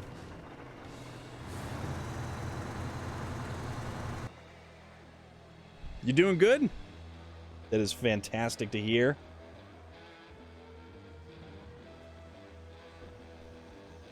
And you were playing Farming Simulator. There's a little bit of Farming Simulator. That's a good thing. All right, let's get to racing. So... Oh, man. Oh, wait a minute.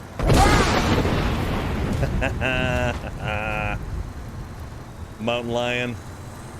Everybody loves the cheese. Cheese is where it's at. So we've already dilly-dallied around for about 30 seconds.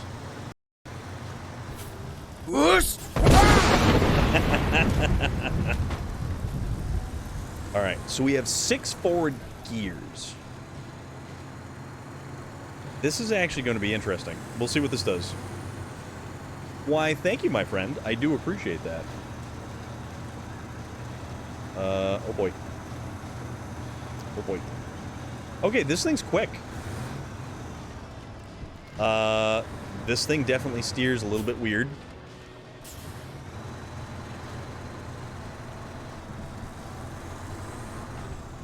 Right. Yeah, this thing definitely steers a little bit on the weird side. But it's fast. Oh boy, is this thing fast. And I'm pretty sure we could probably start actually making some time. Compared to the Scout we just ripped around this track in.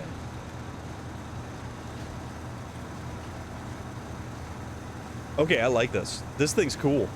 Honestly, I certainly hope that they have more in terms of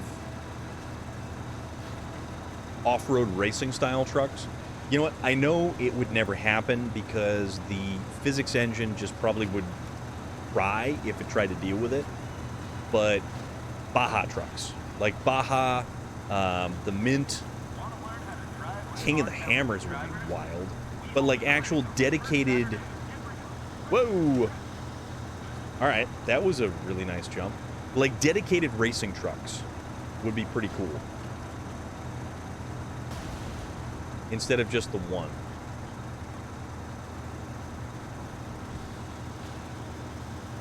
This thing's cooking. I'm kind of surprised. This thing is cooking right along. Gonna be honest, this track on this map frustrates me to no end. Why is that? Is that a bronze? We get a bronze because we were like 30 seconds out.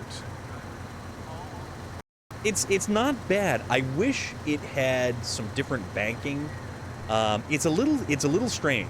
The track is strange, but these trucks don't handle how you really need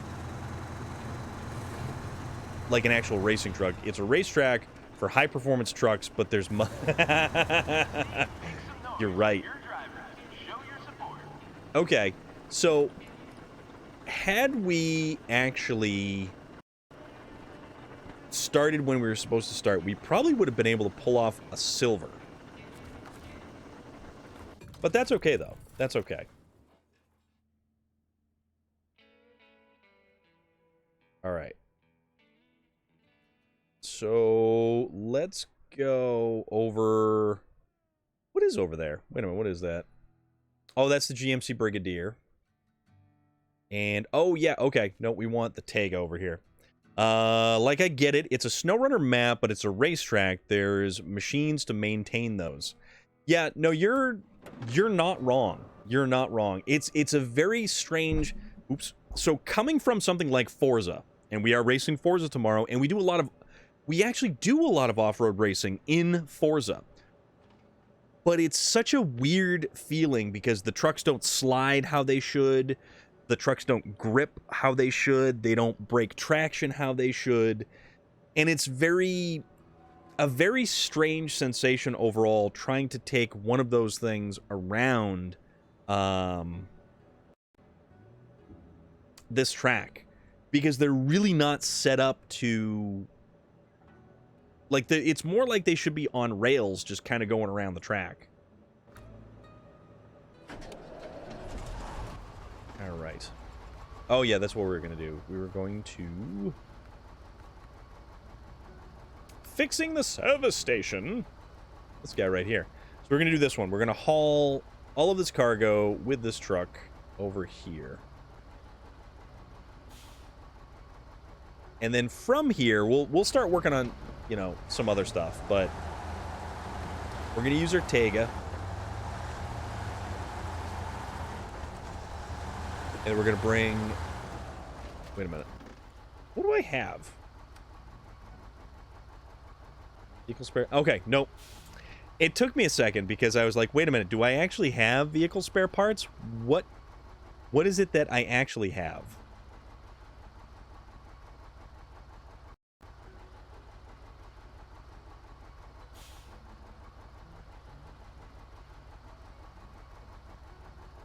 So, I think I have the right cargo. So, that said, let us sally forth into the night and see if we can't go delivering some vehicle spare parts. I do like this Tega. It's pretty cool. It's actually set up pretty well. The spare tire on the roof is a little weird, but, you know. Uh-oh. You gotta put it where you gotta put it, right?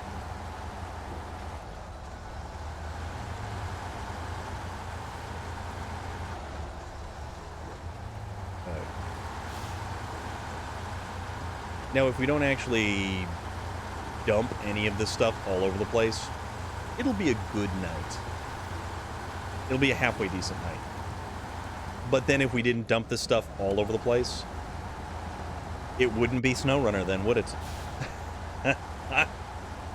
Loader.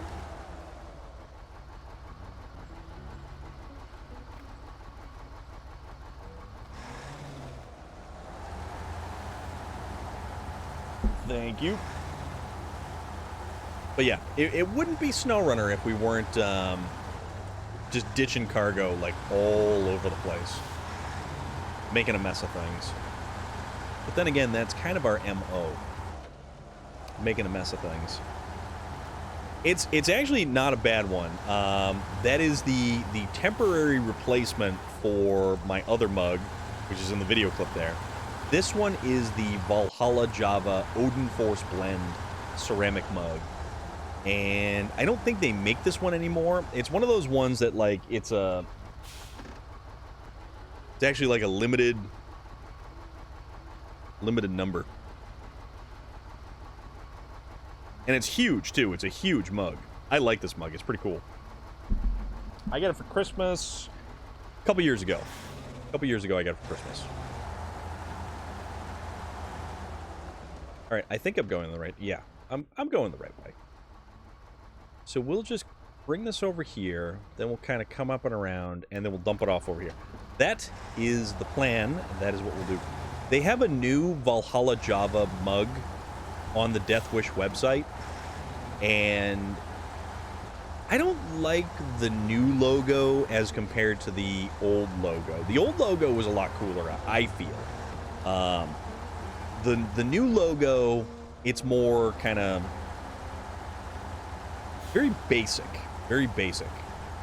Almost feels like it's streamlined in a sense. But that said, if anyone has tried the new Valhalla Java, they have a...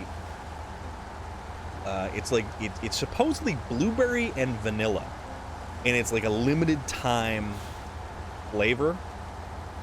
It's weird, but it is very heavy on the blueberry. But it's good. It's really, really good. And the other thing that I tried the other week was the medium roast. I like the medium roast. And it's almost better than the dark roast. Usually I go for the dark roast, but the medium roast, it was just there, and I was like, nah, I'll give this a shot. Medium roast was good. Really good.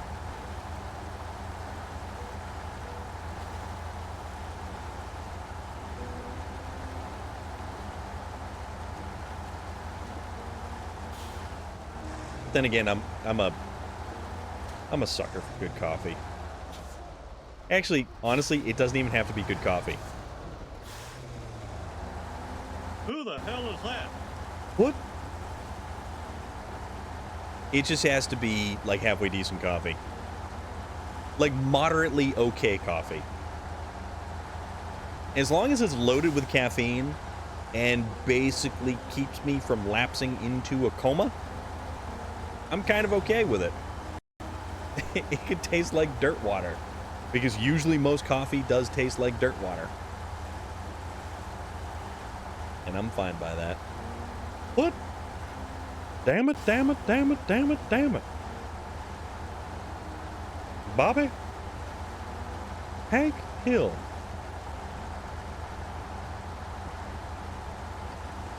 Mr. Ranger, sir. Yeah, wrong show. Wrong show. My bad, wrong show. Hey, boo-boo. How about a picnic basket? You almost have the Michigan maps all done. Very cool.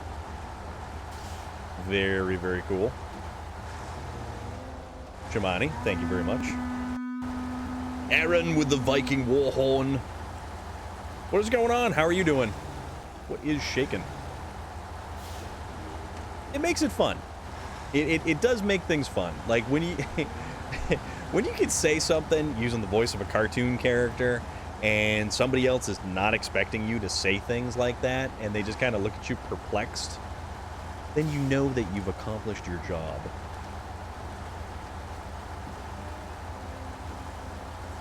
Aw, yeah. Where are we going? We going in the right direction? Okay, no, we are still going in the right direction, so this is a good thing. Why don't we put a marker in the ground so I actually know, like, exactly where I'm supposed to be going.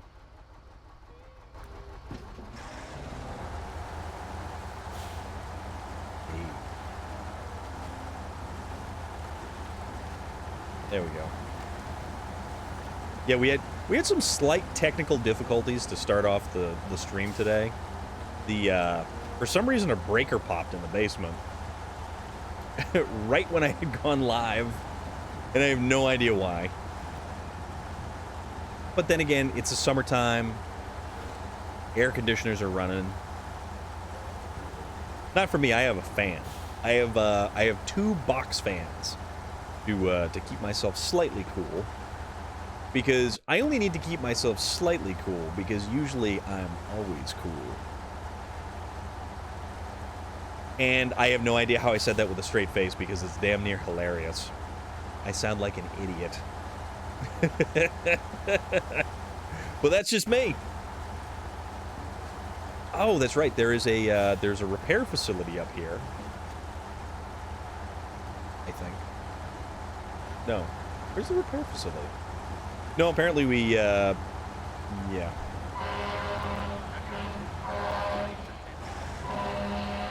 Green light. Red light. Yeah, there's all the good stuff. All the good stuff, my friend. Truck horns. Viking war horns.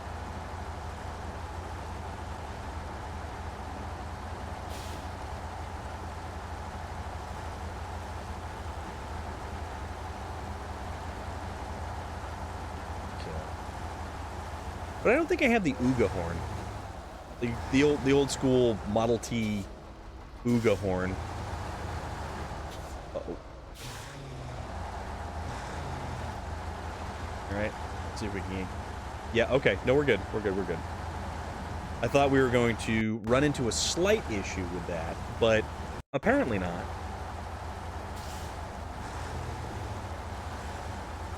So that's kind of a good thing. Anybody get fun plans for the weekend coming up? Any movies? Any wonderful places to travel to?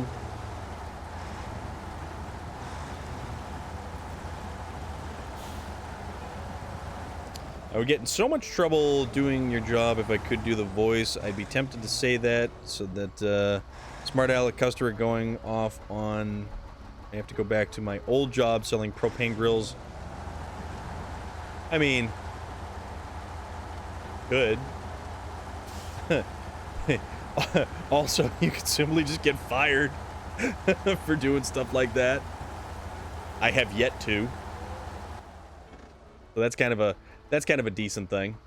All right, so we're going over to the service hub to drop the vehicle spare parts over there to gain access once again to the service station. The grandkids are actually out of town through the weekend. Very quiet around here. Oh!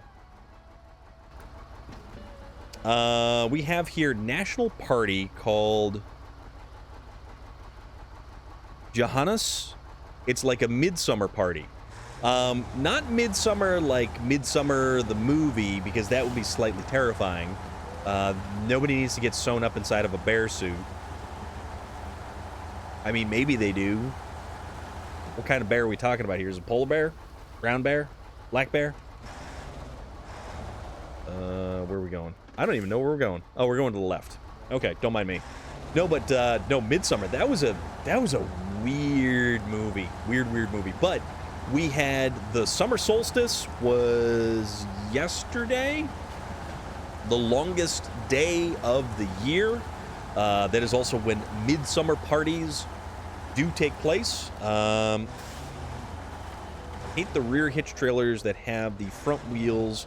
Makes them almost... Yeah, you can't back these up. So here's the thing. This is like... if you were to go to a middle America farm and you were to look at a hay trailer has that dolly style front axle, and you could never ever back these things up. It is nigh on impossible to back up one of these things. It's absurd how difficult that... Like, I understand why they do it in the game, because it actually adds a little bit more flexibility to the trailer, but it also makes it so damn difficult to back the trailer up or back up on a trail. You're almost better suited to find a place to just turn around. And it's frustrating because you shouldn't actually have to have, you know, that as a thing that you need to deal with. But if you get the semi-trailers and you use like a low saddle with a 5-slot semi-trailer, those are better. Those are decent. But then you've got certain vehicles where the trailer actually hits the back of the cab of the truck, or whatever toolbox configuration. Like, what comes to mind is the Freightliner, the 916. You couldn't run, so the only thing that it can do is either get a trailer to tow behind it on the regular trailer hitch, or get a saddle to pull a larger trailer. And you can't pull or turn the larger trailers because they get stuck on the back of the, like, fake toolbox. And it's a toolbox that doesn't even provide repair points or fuel or anything else for that matter. It's kind of ridiculous. That is just my personal opinion. Your mileage may vary. I like all these lights. All these lights are so cool.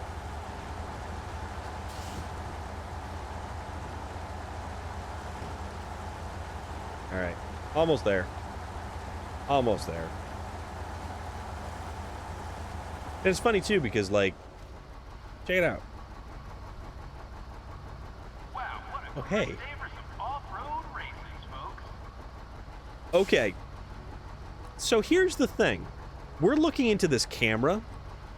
This camera actually has settings inside of it. Hold on. I need to try to do something here. Hold on. I need to recam.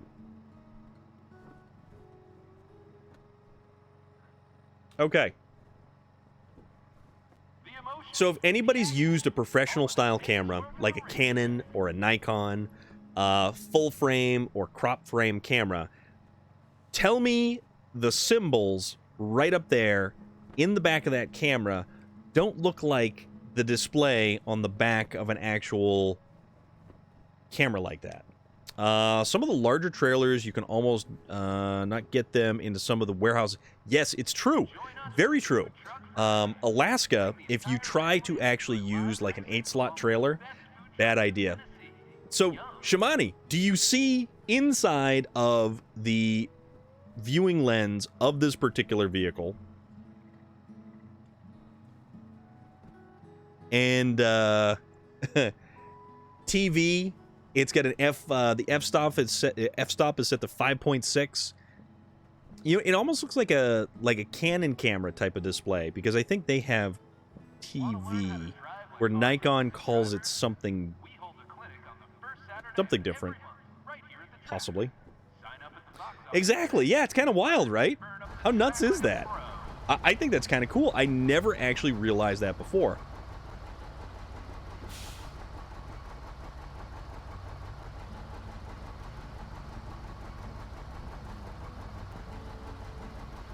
Never actually realized that before, and it's pretty damn neat.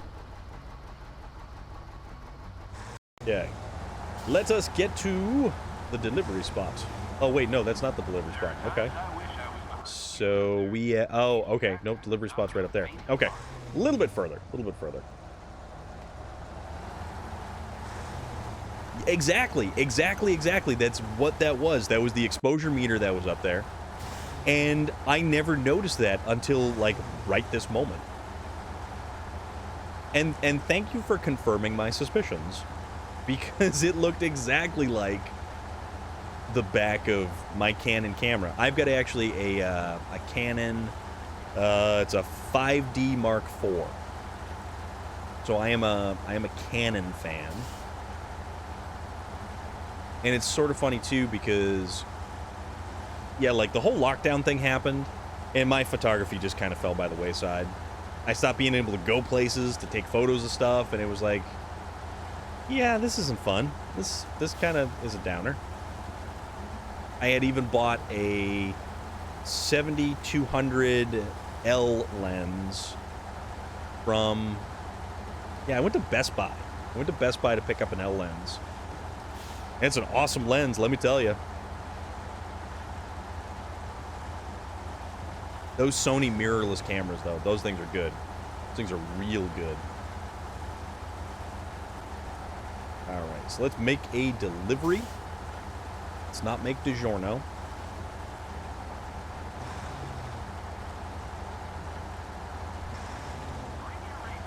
Nice. Okay, so this is where we actually did have to go.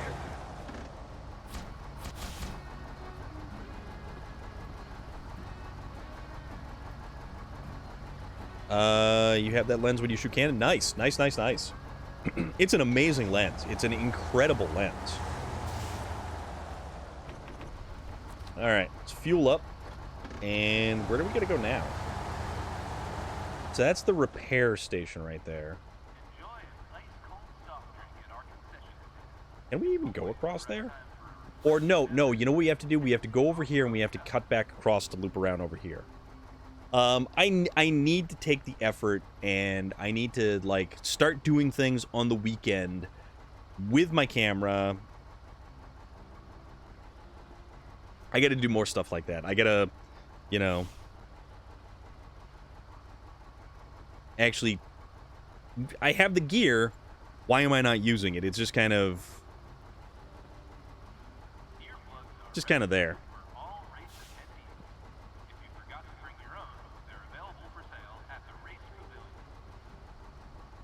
Whoa. Holy crap.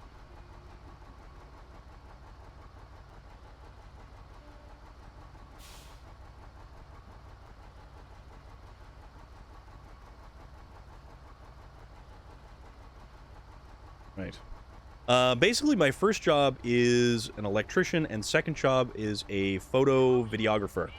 That's very cool. That's actually pretty awesome. I respect that, my friend. That is very, very awesome. So we need to go back here. We gotta try to back up. You have a good camera, use it. I know! That's the thing! Like, yes, I know I gotta use it. I feel bad for not using it, you know? It's just like...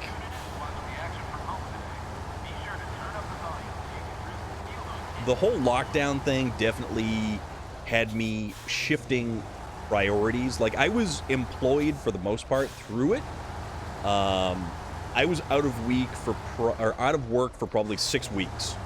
So for me, out of work 6 weeks, and then like I worked all the time. I was always working because I am in, you know, dealing with the automotive field effectively. And with that, it's just, I don't know. Things definitely get difficult. And when things don't change and you find yourself in a routine, it's very difficult to break from that routine. But that said, one of the things that I did begin to actually get into was a lot more of this. Nika Fernandez, yes, absolutely. My friend, to you.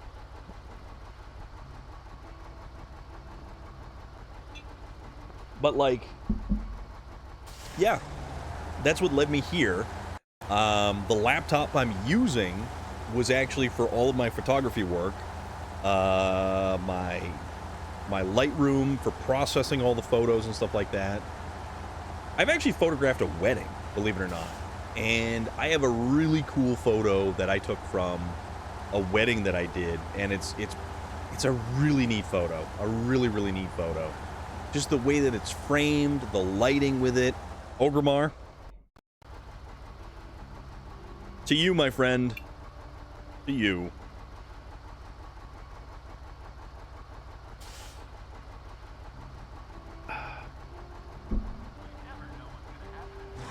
But, like, a lot of my photography was around going places. Like, if I went on vacation somewhere, or if I went camping somewhere, or went to, like, say, like a butterfly, one of those butterfly places. You know, stuff like that. I'm in New England, so I have the luxury of being on the coast, and we have different companies that are you know, they charter boats for whale watches. So there's a lot of stuff like that. And I had taken my camera on whale watching trips like multiple times. Nico knows Tex. Wow. What? What are you talking about, dude? Oh, man. It was not me this time. It was not me. What's going on, my friend? How are you doing? And if you guys don't know, Nico Knows Tech is over on YouTube. And if you search Nico Knows Tech, you will get some really useful tech information. Also, we're stuck. Why are we stuck? I don't know why we're stuck. Doing good, just been busy? That's awesome, man. I hope everything has been busy good for you.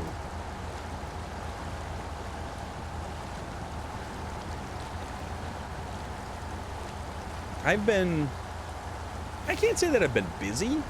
I've just been doing stuff. Nico does, in fact, know tech. Jesus, dude. Oh, man. Nico also knows other things. Hey, wait a minute. I don't ever remember turning our beacons on.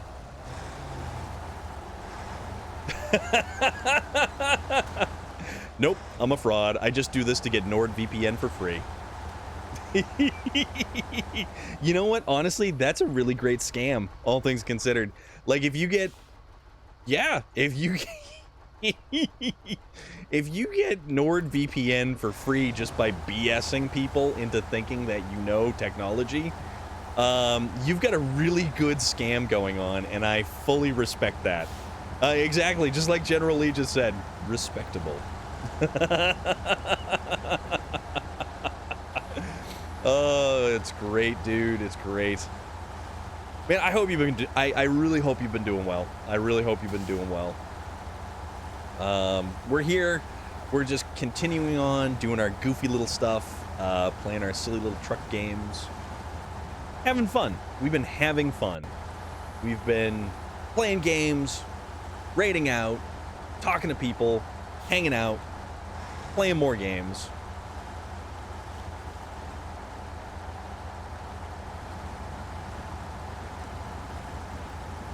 I don't know, man. I'm a gamer, not a lover. So, potentially it's like an inadvertent thing. Blushes anyway. I waited. That defense isn't working. Shiny and chrome. I know one Nico who knows tech. That's weird. You know what? That's a good thing, though. And any time that we increase our just umbrella of individuals that we know or people that we he is the front. And anytime we expand our, you know, our wonderful bubble of individuals that we do know. Highlander, there can be only one. So, who is your favorite Highlander villain? You've got the Kurgan from the first one. You've got Michael Ironside from the second one. And I think you had, wait, was that Michael? No. Yeah, Michael Ironside was from the second one, and Mario Van Peebles was the third one, I want to say. But we're not even going to go into the Highlander, the series. Just Highlander villains from one of the three. Vidor, for sure. I don't know, man. I'm gonna go with a solid Clancy Brown. Clancy Brown, when he plays a villain, he is fully invested in just how awesome that villain is going to be. But also Clancy Brown did Earth 2. And if you've never seen Earth 2, it is one of the most highly underappreciated and underrated sci-fi shows that wound up on TV, and it even had the ever so awesome Tim Curry. Hello! What is happening, my friend? How are you doing? What's going on? Hope you're doing well today. We're here. We're goofing off, doing all kinds of stuff. Doing good. That is very fantastic to hear. Let's see. Tell you what. I'm gonna go back over to this here truck. Please stand clear of the marked And splash. transport this one back. Okay, so now here's the thing. We no longer have any tasks to do. Everything that we have left is a contract. That's all this stuff right here.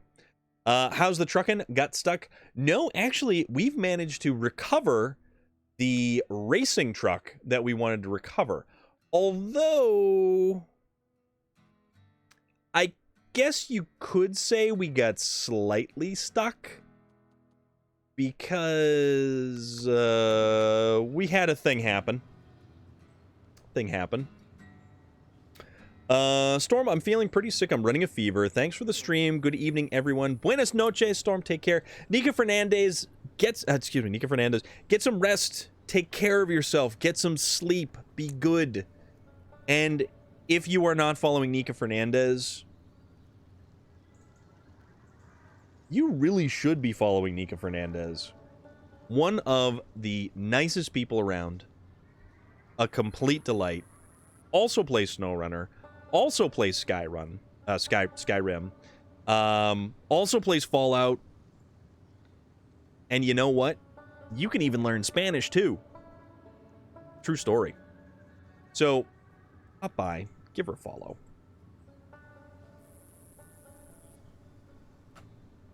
Oh yeah. Also, there's this whole thing right here. We climbed a tree accidentally. And it stalled because we yes. We have exceeded we have exceeded the angle at which the engine is able to run. So yes.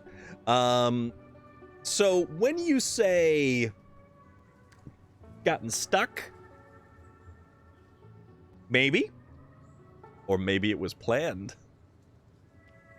I have no idea why this is so funny. It just is. Everything about this is hysterical. If I didn't play this game, I would ask you how you accidentally climb a tree, but I do, so I understand. Right? Right? Oh, it's great. Oh, I've got problems. Back over to the garage. All right, there we go. Father, forgive me. I am worm. Generally, the way that you phrase that is absolutely perfect. If I didn't play this game, I would ask you how you accidentally climb a tree. But I do, so I understand. Perfect, my friend. Perfect. Thank you for that. Okay. So what are we even doing? Bridge deconstruction. Who's got consumables? I don't know. Can we even do anything with these? No, we can't. No, we can't. So we've got a Zix that's over there, and we would realistically need to transport that stuff all the way over. Yeah, but that's not fun in a Zix. So consumables.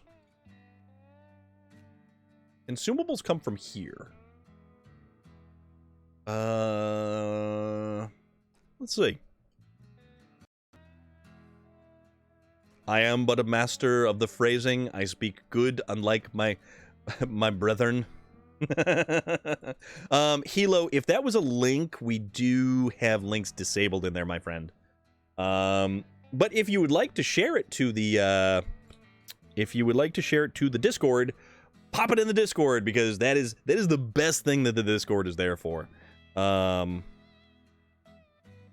of makes everything awesome.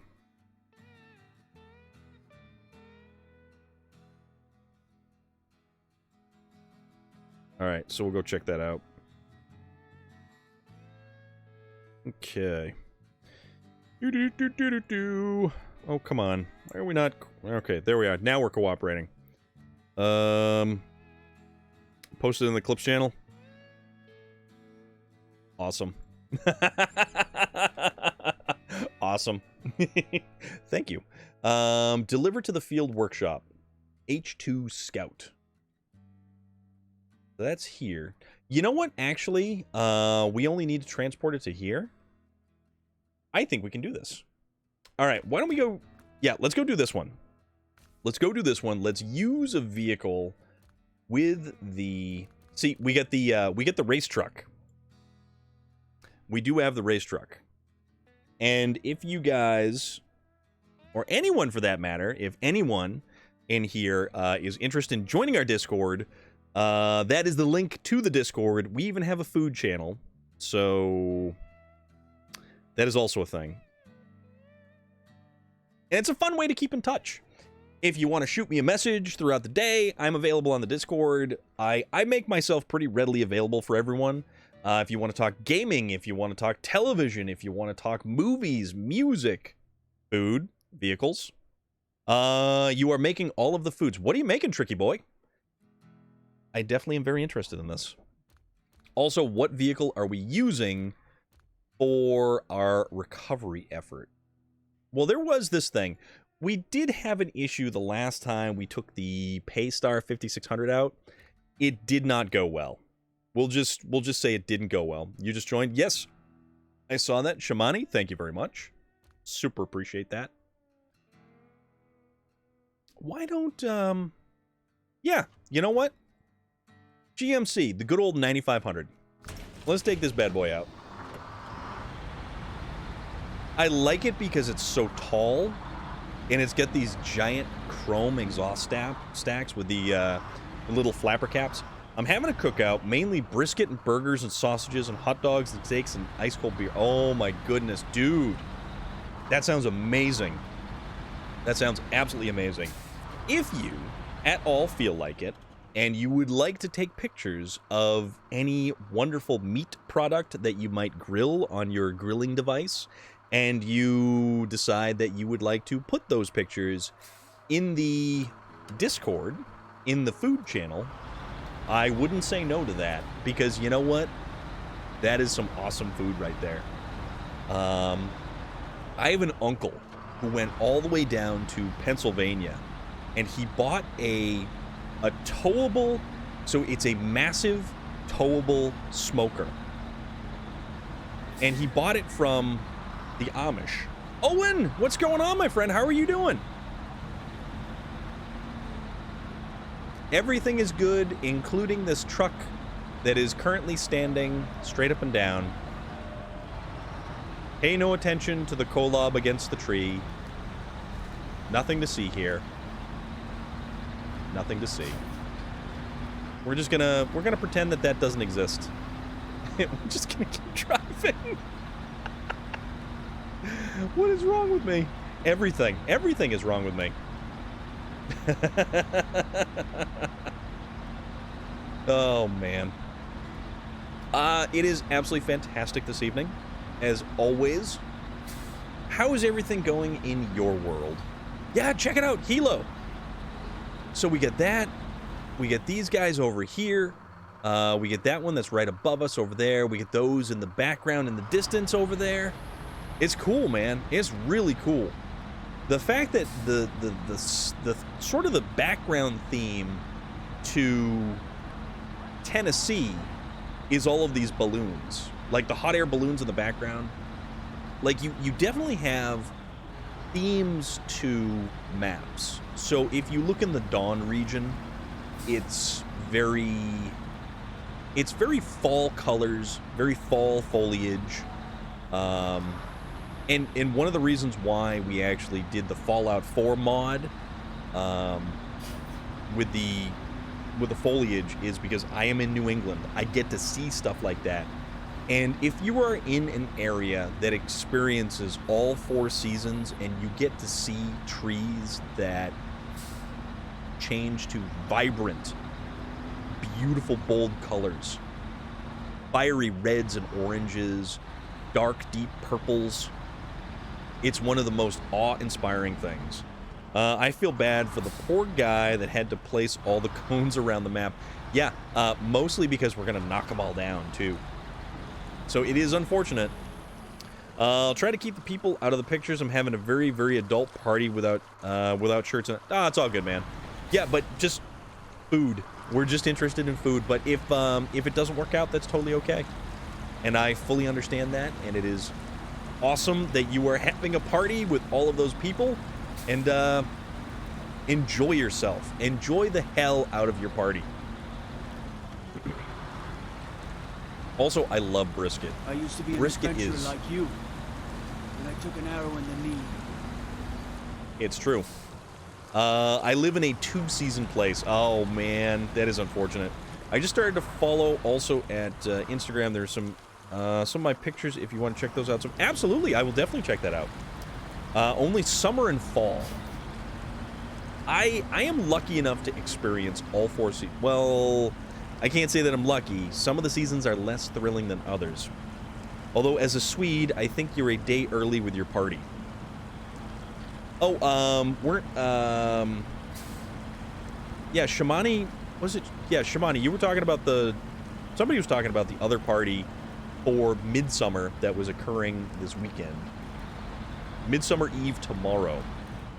Oh, Hilo, you missed the various comments about Midsummer and the bear suit. I was curious as to if you are having a Midsummer party, what kind of bear are you sewing up your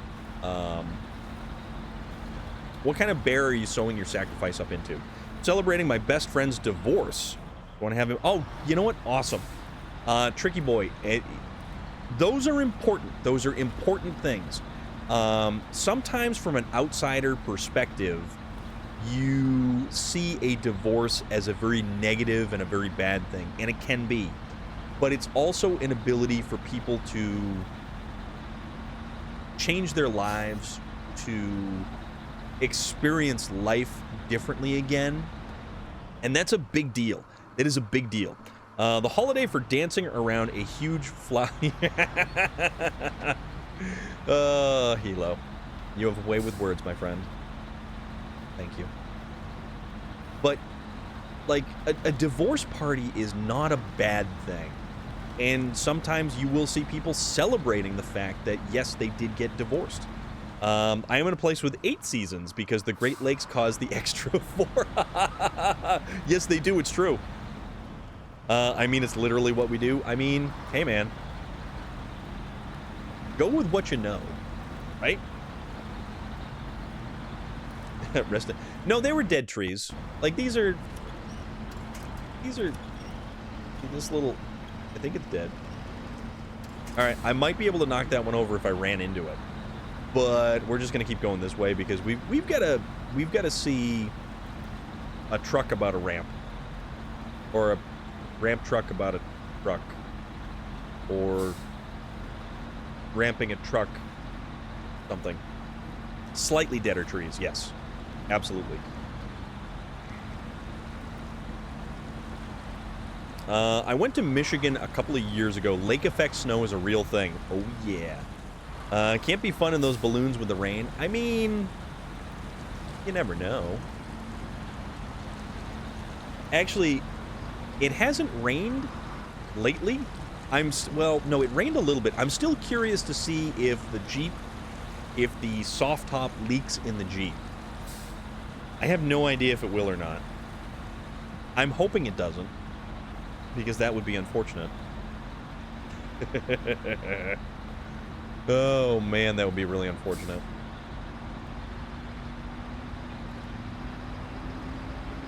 Tell you what, we'll run over these... Oh, I guess we're not running over those signs. We're just kind of We're using those signs as little tiny ramps.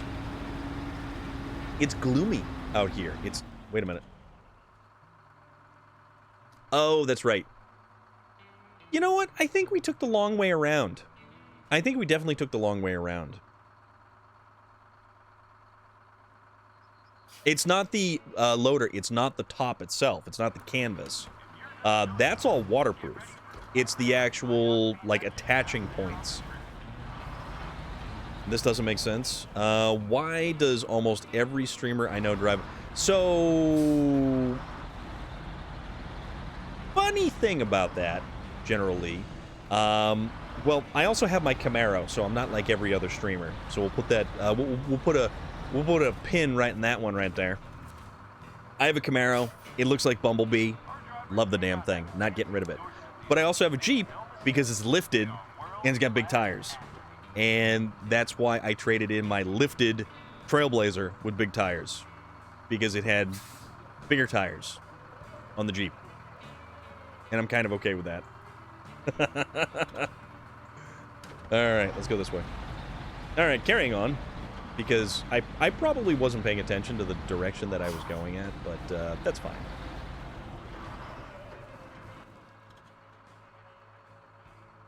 We gotta go down, across, and up. Okay, no, we got this, we got this. But no,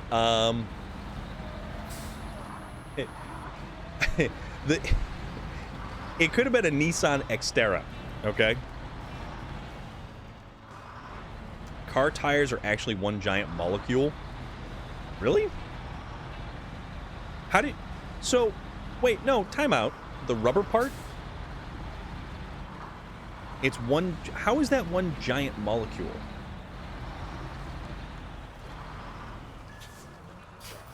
Or maybe just I wait until it rains again and I'm in for a surprise or not. Or I just take the garden hose in front of the house and spray it down. Or wait. It's like a surprise. I'm gonna wait for my surprise, loader. Don't you shortchange my surprise. So I know rubber vulcanizes. So if you're patching a tire, you have to wait for the rubber to vulcanize with the like the rubber cementy stuff that you use, but one giant molecule. I find that very weird. And oh crap. And I mean, I know we know a lot about like tire technology here, but no, that's weird. It's like really weird. Okay. Now we go this way. Okay. And we've deleted about a good quarter of our suspension and probably most of our tire. But that's alright. I think we have a spare on this thing? I don't know. Nah, we don't have a spare. Guess what? We're gonna live dangerously. Yeah, we don't have a spare. So we're going through a rocky area, which has the potential to pop our tires. Wait. Are you kidding?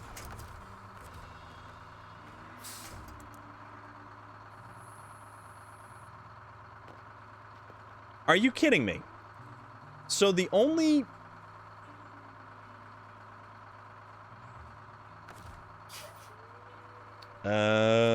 let's see if we can't kind of figure something out here.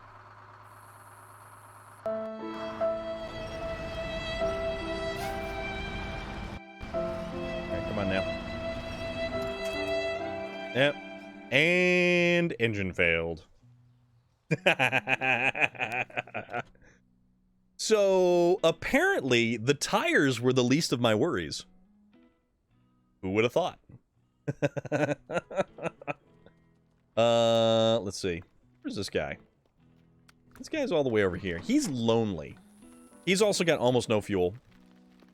Almost no fuel. We'll bring him back. Oops. Oops. What am I doing? Here we go. So this guy's got some tires. So with this guy, we will go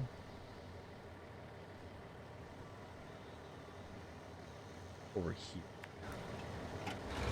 Perfect. So that is the direction that we wish to head. And potentially we won't flip over with this thing. I know I say that now, but also we've got big balloony tires. High and by, I'm going to sleep. Yes, Nika Fernandez, get some sleep. Siesta!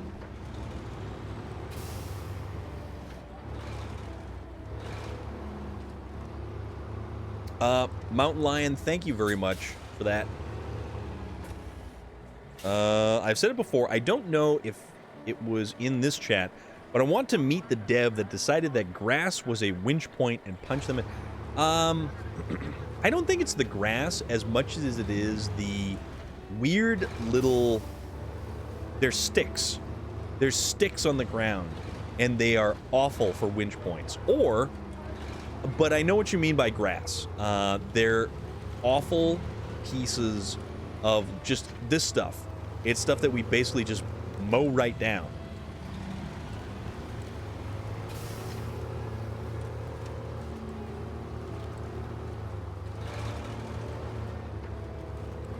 So if you try to ninja winch something, half the time it goes for the weakest thing available. I think that I go to sleep also 2:40 a.m. there. Shamani, get some rest as well, my friend. But thank you for the follow, and thank you for coming by, and thank you for hanging out. I don't know why you can't winch when you're on a side. So here's the thing. They made the conscious decision to only be able to use the winch when the engine is running. Heated up sulfur molecules break down, and the atoms bind the polyisoprene molecules together as in vulcanization, and this cross-linking makes it into one giant molecule. Okay, so that is my I've learned something new today as well. I mean, that's actually kind of wild. Owen, I try. This thing is fun. I like it with the repair body on it.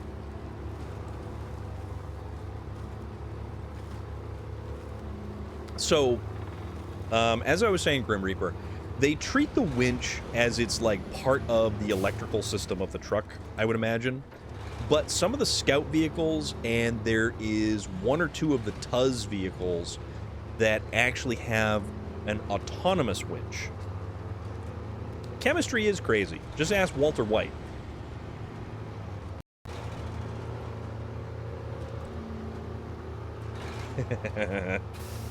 Seems so. This thing is cool. I like the ANK civilian. The ANK MK38, the military one, which only has the sideboard bed, and you can't actually put anything different on that truck.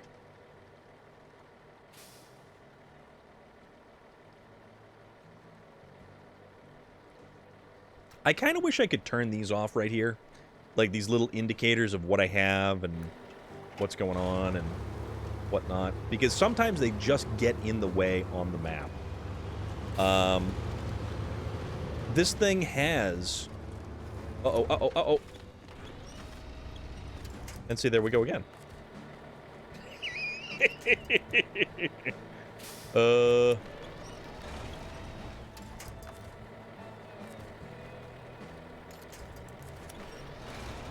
Yeah, see, there was a twig. I knew this was going to happen. And that goes down.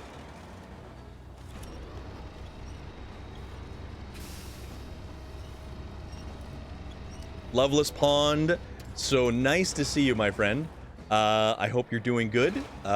We are doing interesting.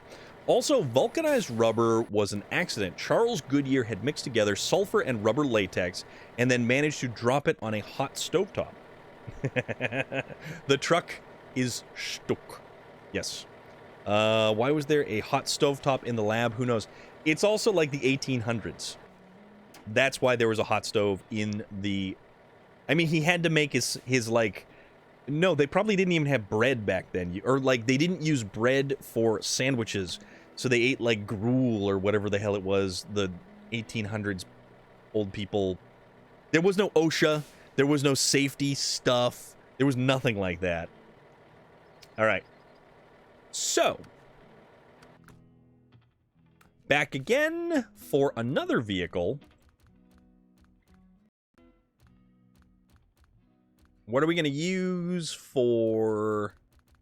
You know what we haven't used in a while, actually? You know what we really haven't used is a Voron Grad. I do like the Voron Grad. That thing's pretty cool. Fun's that! What is going on? I wonder how many discoveries were total... A lot. A lot of discoveries were complete and absurd total accidents once upon a time. Saccharin is one of your favorites as well? Okay. You know what? Crocodile. Voron Grad. Voron Grad, and we will change the ramped towing platform to a van body add-on. And I don't know why it's still... Oh. What the... Okay, tell you what. We'll try this. How's this gonna work? Hold on.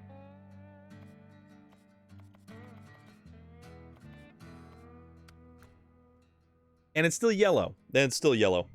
Velcro. Isaac Newton getting hit with an apple. Yep. This is kind of weird. Alright, whatever. It looks like a school bus. So sue me. Alright, so let's do... Yeah, actually, we're not even that far away. We're not even that far away. Oh, we're awful. We're awful truckers over here.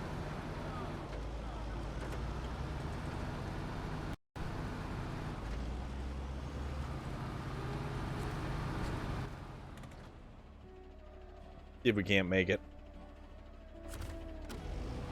Okay, I am going in the right direction. So that's a good thing. That's at least priority number one. The right direction. Didn't wash his hands, ate food, and was like, holy heck, this is sweet. Well, also, my day was pretty good, actually. Made it through the workday. Survived. And, you know what? I had a peanut butter and jelly sandwich for lunch. That was really good. Feeling actually rather fantastic about that. I get home, and right before streaming, I had a really nice ham and turkey sandwich. And now I'm here. Oh, and we've managed to get the Azov Sprinter, which is totally cool. So I'm rather happy about that. Bibbidi-bobbidi-boo. Hustle, hustle. All right. This one's a little bit more stable. A little bit more stable. Also, I don't know why, but I smell fish sticks. Is that the sign of a stroke? No, that's copper, right? Also, like safety regulations, OSHA, stuff like that exist for reasons like, oh, I just had my hand in these caustic chemicals. Stroke is toast. Okay, gotcha, gotcha. Glad to hear it. Also had a PB&J for lunch. Awesome! Peanut Butter and Jelly Club! You know what I'm going to have to do? I am going to have to make a channel exclusively for peanut butter and jelly sandwiches. Smelling burnt hair is a sign. Okay, okay. I'm going to have to make a channel exclusively for peanut butter and jelly sandwiches. And anytime I make a peanut butter and jelly sandwich, which is every morning, I should probably take a picture of it. And maybe one of these days, the way that the peanut butter is in there will probably look like, you know, Abraham Lincoln or something. Heard about smelling eggs? But eggs is more like sulfur, I think. Like a faulty catalytic converter, perhaps.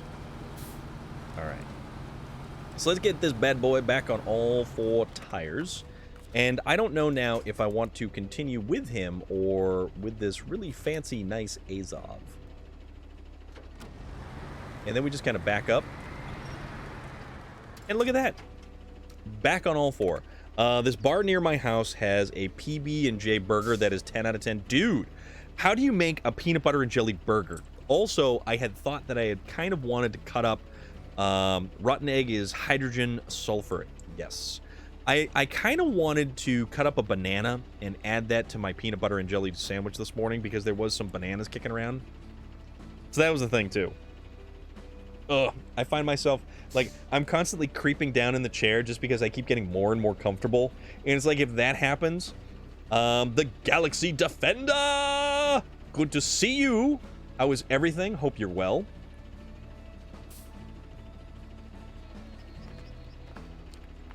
I really like that stuff. It was really good. Really, really good. Put that back right there. All is well. Awesome. Awesome, awesome, awesome. I am so glad to hear when... Uh-oh. Things are going well. I had a good day. I had an absolutely good day. Made it through work. Peanut butter... Well, no, it was a... what the hell was it? It was like a... It was a fried peanut butter banana sandwich. But no, I'm talking about just taking bananas, sliced bananas, and adding it to a peanut butter and jelly. Okay, so I have to make it all the way... What the hell is that? Oh, that's my GMC 9500. Oh, that's right. It is good, my friend. It is. So, this has been a cavalcade of picking ourselves up after picking ourselves up after picking ourselves up. So, needless to say, I'm having a rather fantastic time right now. I'm enjoying my rather delightful SnowRunner day. It has been a hoot.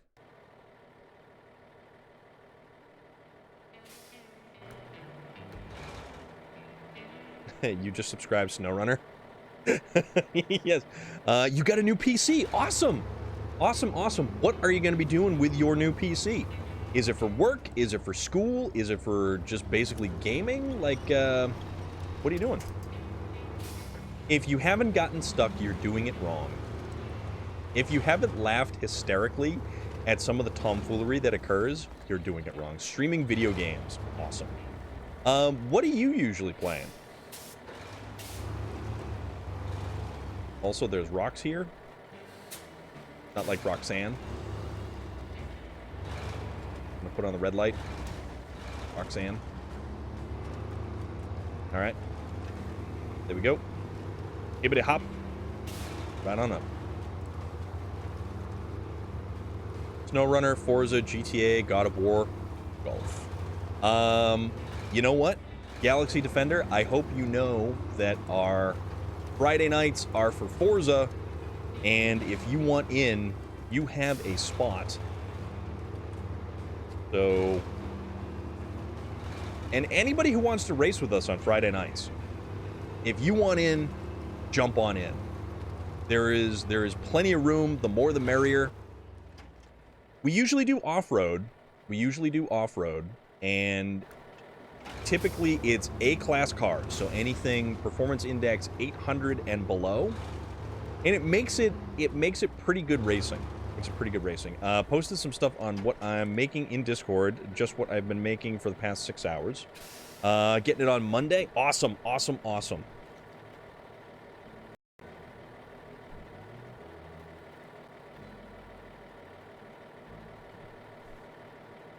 Oh, look at you go. Oh, dude, those skewers. Dude. I like tuning my cars to the max class number. Yeah.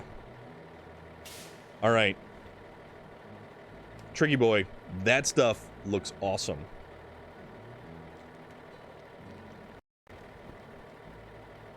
That stuff looks absolutely awesome. And thank you for sharing. I really do appreciate it. Really, really do.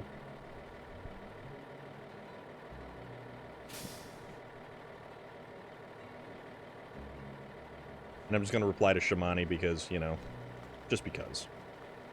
Food is so good. We love food on the channel here. And, yeah, we're like, we're definitely into the foods. There we go. Perfect. Awesome. Yeah, so 800 is going to be A-class. And that's going to be fun because honestly, A-Class gives you the biggest variety in vehicles and tuning options. So it's not like you're doing S1, S2, or X-Class where it's just, it becomes pure luck when you're racing. And you're essentially just waiting for somebody to make mistakes for you to capitalize on it. It's actually some really good, solid, back and forth racing. And it's a lot of fun. Exactly, and it's not OP, and it allows for actual racing. So, and if somebody falls behind, they have the potential to catch back up again. And it's good that way. It's a lot of fun. It's a lot of fun. All right, so that is our other truck that we've come to rescue. We're gonna park right there. Catch. Winch. There. And we're just gonna hop them over. Right like that. Right like that. Wishing I had Xbox to join in on the Forza fun. Xbox or PC. Xbox or PC. Alright. And, oop, there we go. Once again.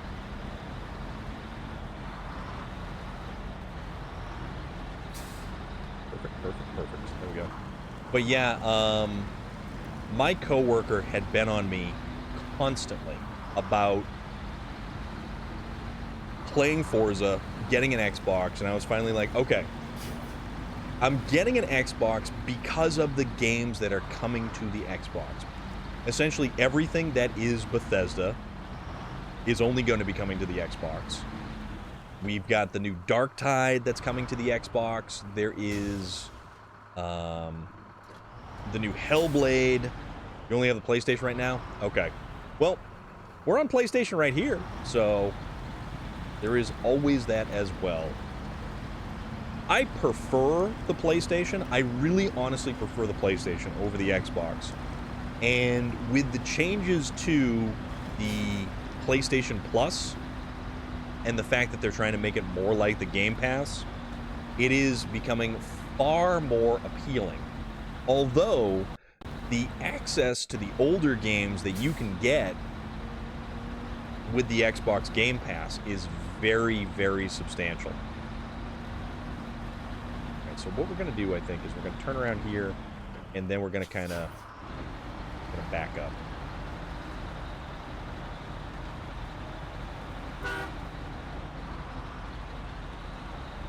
And then we're going to drag this thing, and we're going to get it up on there. But, like, Forza is currently better than Gran Turismo. You know, there's just certain stuff that actually ended up being better, you know? And it's kind of unfortunate. Kind of unfortunate. Nizio, thank you very much for the follow. I really appreciate that. Okay, well, I guess we've just kind of gonna drag this thing right on down here. Let's get it back up on all. Maybe not. Nope, stop rolling. Stop rolling. What are you doing? Okay, there we go. There we go.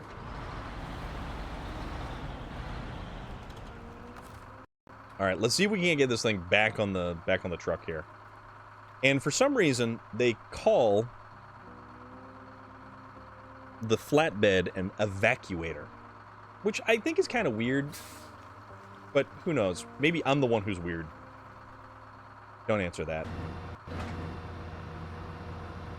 Looks a bit dirty. Maybe. That one right up there, that Hummer H2, actually isn't mine. So potentially it's someone's. Potentially.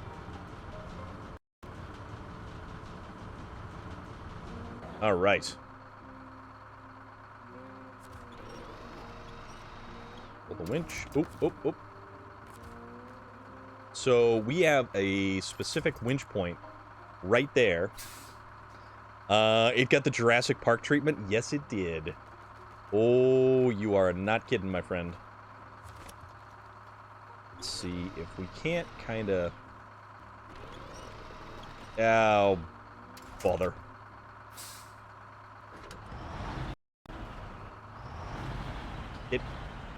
Get. There we go. There we go. Let's try this again. Winch. See, the unfortunate thing is, this winch, unlike the large flatbed, won't allow you to adjust.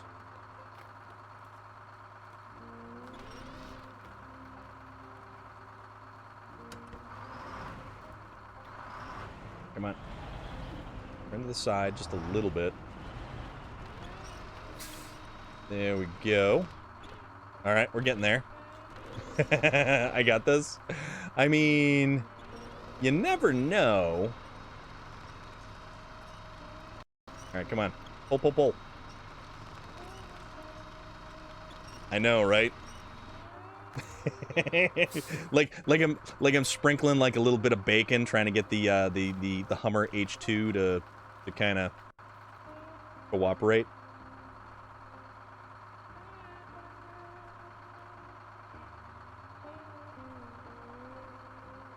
But we got this. We got this. All right, evacuator. Weird name still. Okay. Kind of pull this bad boy right up on there. All right, so now it's on a flat surface. There we go. All right, so what we learned is that we can't actually pack the truck and the trailer. Bacon, sprinkle some crude oil since it's a gas can. We can't actually... Okay, this thing is destroyed. Holy crap. We can't actually lock it down like that unless we actually remove the winch. So it adds a little bit of a...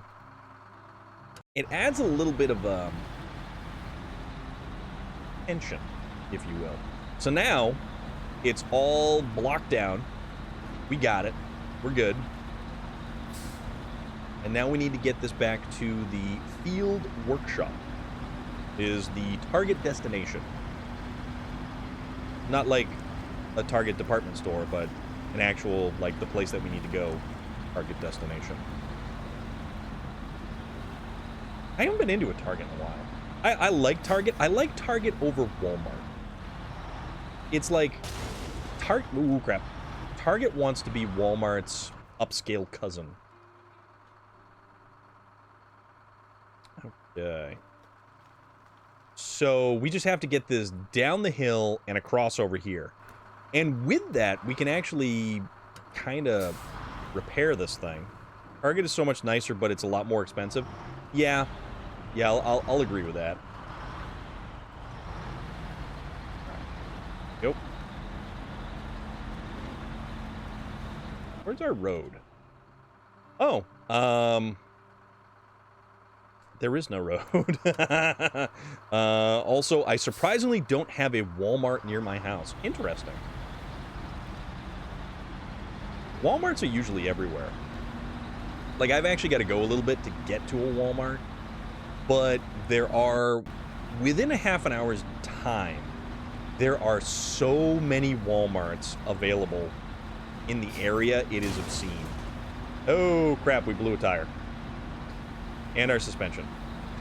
Tell you what, we're gonna soldier on. Look at us. We're gonna... Oh, boy. Okay, so officially, we no longer have suspension in this truck. There goes more tire and gas tank.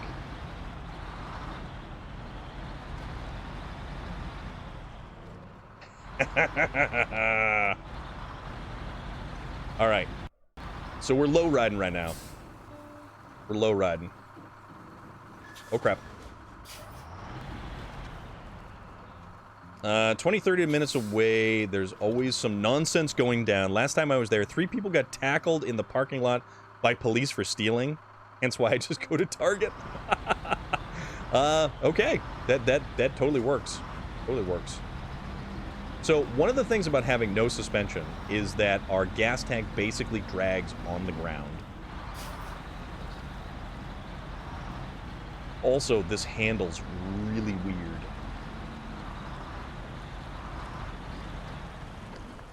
Oh crap, oh crap.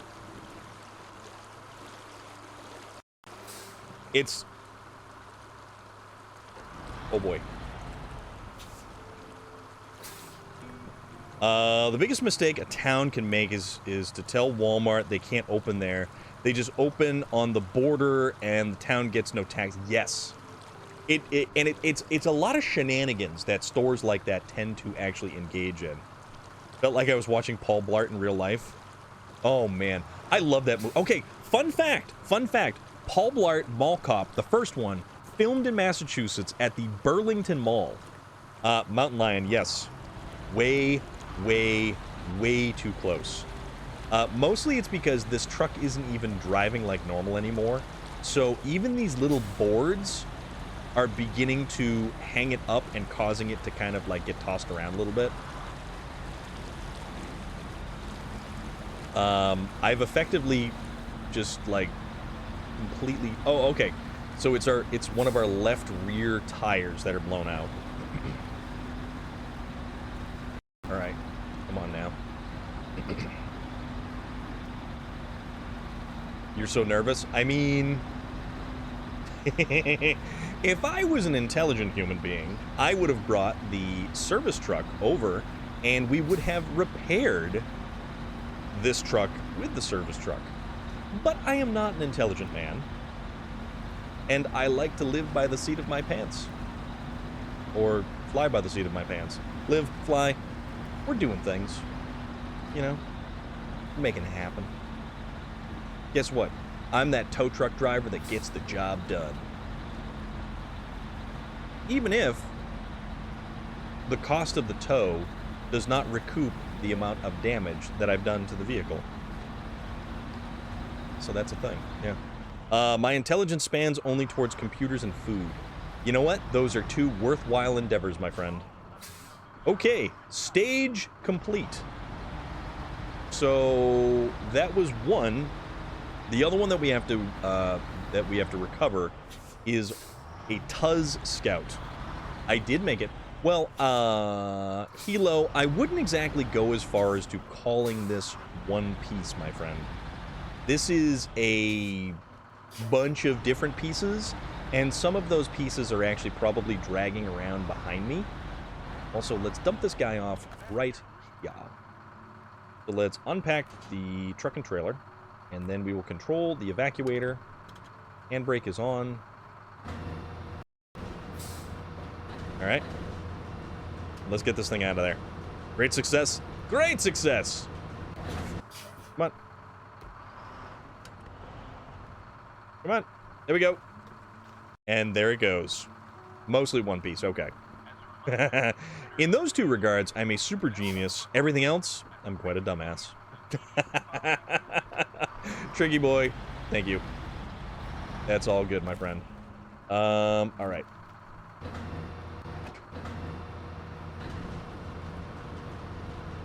Yeah, this thing got murdered. This thing got murdered. There was no big fireball like I was fearing. No, actually, you're rewatching Marineford Arc. These things don't actually blow up. If we take enough engine damage, the tailpipes or the stacks will start throwing fire out of them. Boop. Truck is fully repaired. We're good now. Look at that. Look at us. Pretty cool, right?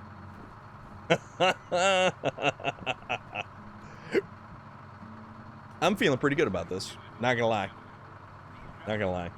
Magic or science? Though, with that said, has anybody watched or been watching Love, Death, and Robots? Because it's on Netflix, and it is a phenomenal series. Phenomenal series. Imagines? Yes. Obfuscation? Absolutely.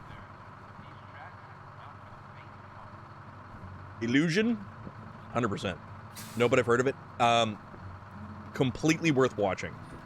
100% completely worth watching. It is an awesome, awesome series. So there's 3 seasons of it right now, and each section, it's a short. It could be 6 minutes, it could be 15 minutes. They're all worth watching. Pronounced like this. Magiants. Okay. My Giants? Jolly Green Giant? Kidney beans? Can of peas? Okay. Alright, with that said. Have you watched the new... No, that just came out today. That just came out today. Or last night. One or the other. I haven't had a chance. I've been doing stuff like this. Trucking. Trucker. No, I'm only a trucker up here. Not even that. I'm only a trucker... No, I can't even say that I'm like a trucker in any of this stuff. I am more like, the individual who walked into the dispatch office, saw a set of shiny keys, grabbed them, found out what they went to, hopped in and drove away. And you can't find me after that. Chase is on. So, alright, where is this other vehicle that we must recover? Oh. So that's all the way over there. Why are you all the way over there? Makes no sense. It's okay. Well, I mean, realistically, we've got a truck right here. And I suppose it's got to go to the field workshop, which is the same... No! This has to go to a closer destination. So you know what? Oron Grad, here we come. Alright. Get this bad boy going. You know what? Let's plan a route, okay? Let's plan a route.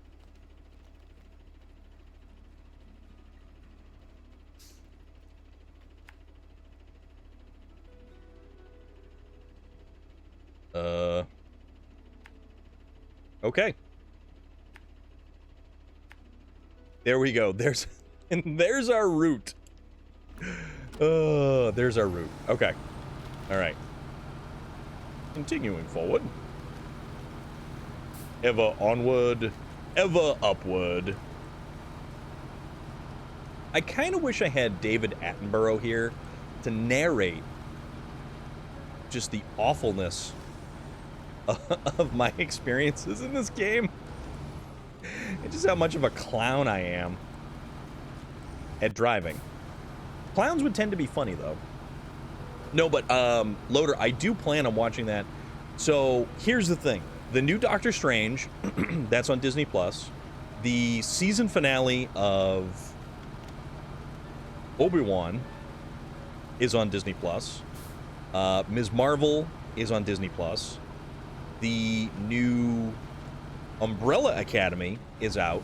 What would you rather have? A key that unlocks every single door gate in the world, a wallet that replenishes money after it's empty, or a machine that spawns in whatever food you like and it's delicious? The food, that is. You know what? I would have to go with the money thing, because the money, you could squirrel that stuff away.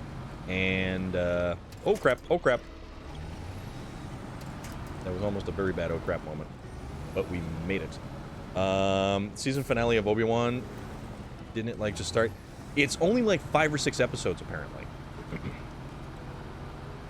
And I think there is 2 episodes in so far of Ms. Marvel. And that's been pretty good. Loveless Pond, you're going to take a shower? Alright, man. Hose yourself down. Go for it. Ms. Marvel, second episode, much better. I like Ms. Marvel. It's actually doing really well. A British season? Is that what that is? Is that why Sherlock Holmes with Bendersnatch Cumberbund? Uh-oh. Is only like 2 episodes or 3 episodes a season? British people. What is up with them and their television? Come on, why can't we have good American seasons that are like 28 individual episodes and then they take a mid-season break? How about that? Can we do that? They like making seasons that are just a few episodes long. Okay. I don't understand why. This is bizarre. Well, they're British, so I guess they're weird. British detective shows are different with seasons. They tend to have less episodes, but much longer. Okay. I will take your word for that. Because realistically, the only British detective show that I've watched has been Sherlock with Bandersnatch Cumberbund,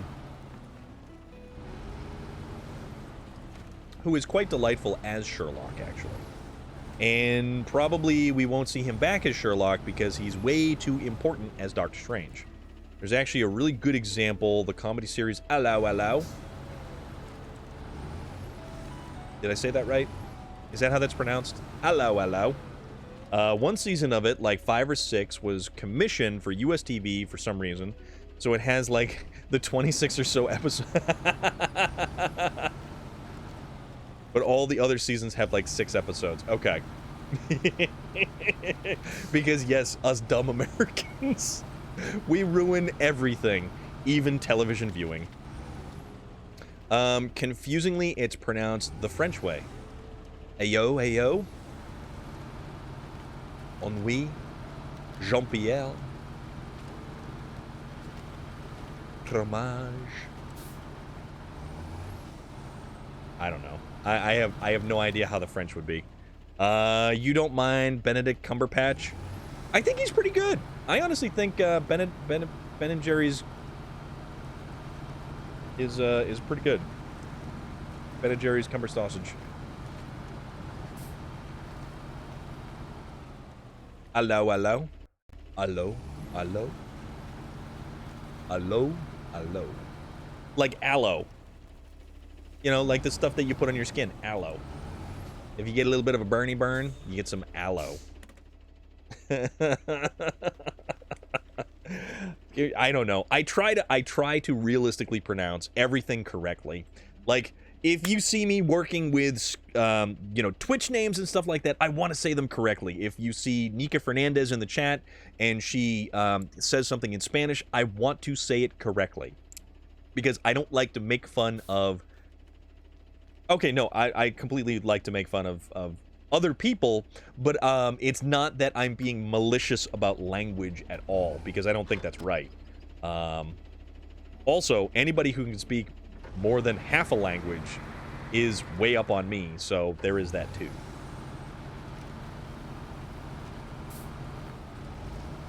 Alright. Hello, hello. Right. Pip, pip, cheerio. You know, gonna knock down more of the cone man's cones. Gonna make him work for his dollars. Dollar bill, y'all. Okay. Yeah, we're gonna make it through. Somehow, some way, we will make it through. Also, this time around, I'm actually gonna have to drag the thing. I kind of feel lame for only speaking 2, but at least I'm fluent in both, so there's that. I can speak 2 languages, Hilo. I can speak English and bad English. So there's that. Oh, and I can't even speak bad English really well. Oh, you guys are great. You know that, right? Thank you all for being here. I really appreciate you. I'm having a wonderful time this evening. I love this game. I enjoy the hell out of this. Does it count? I can speak hillbilly. Well, isn't that something having to do with like selective inbreeding and not even selective inbreeding? It's just I'm gonna select my cousin. My English. Sup, bud? Galaxy Defender, you know me! Oh, that's exactly what it is. Oh, 100% on point right there. I speak English and sarcasm. Relic is actually quite fluent in sarcasm. Relic speaks 18 different forms of sarcasm, if you can believe that one. Where am I going? I don't even know. Oh, we're going over here. All right. All right. Nope. We'll keep going. Keep going. Oh, there's the road. Because, in essence, where we're going, we won't need roads. Oh, boy. Oh, boy. Here we go. Just gotta be quick on the reverse with this one. Because these are some tight trails. Tight trails.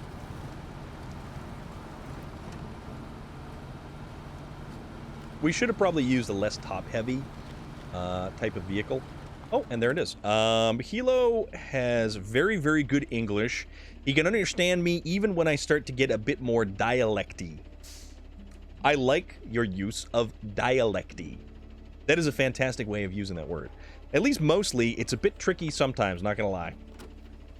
Well, you know what? I feel pretty good about the fact that I can pretty much understand whatever anybody's trying to say. Though, sometimes it gets interesting. It does get interesting. Oops. Alright, so let's back up to this thing up here. And then we will try to recover our own. I love Scottish, though, so I'm definitely not complaining. That's a good thing. I can't wait for the New Hampshire Highland Games. The New Hampshire Highland Games, the Scottish cultural event that comes to the White Mountains of New Hampshire, and it is such a good time. It is an amazing time. Why, I do believe that Viking horn heralds the arrival of the one and only Sepphoris. How are you, my friend? I hope you're doing well. Hope everything is good. We're just recovering some trucks. And this time, we're getting a Tuz. And this little guy is kind of beat up pretty good, too. Yep. Oh, yeah. We need to plan our route.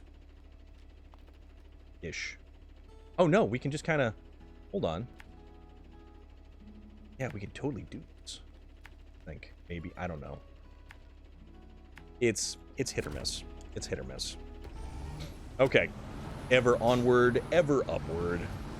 To infinity and beyond! Oh boy, there he goes. Rolling right by me. Fun's that. I should get a Viking horn before I visit you next time. Yes, you should. And I want to see video of you just, like, cold calling with a Viking war horn. I'm dead. It's been a long 8-hour. Official dispose Duramax and Cummins motors. Whoa. Yeehaw, Storm! We're closer than 2 catfish in a skillet! Yeehaw! I need to get the banjo sounds playing in the background. Relic, that's fantastic. Thank you very much. Okay. There we go. Oop. What if we... Oh, there we go. Perfect. Okay, we can get to the front now. Fuzz likes to say that when I visit, it's a mini Viking invasion. That's cool. That is very cool. Gotta count for something, right? Us and forward. Man, that thing is beat up. Holy moly. Okay. Let's get you through this little bit of a bog right here. Perhaps it's not a peat bog, and we don't have the weird bog man in here. They're made from cast iron, which means they're ungodly. Yes, they are, my friend. Yes, they are. There have been many Viking invasions of Scotland, so it's fitting. Yeah, which is probably why I have a lot of that area blood in me. But that's the thing.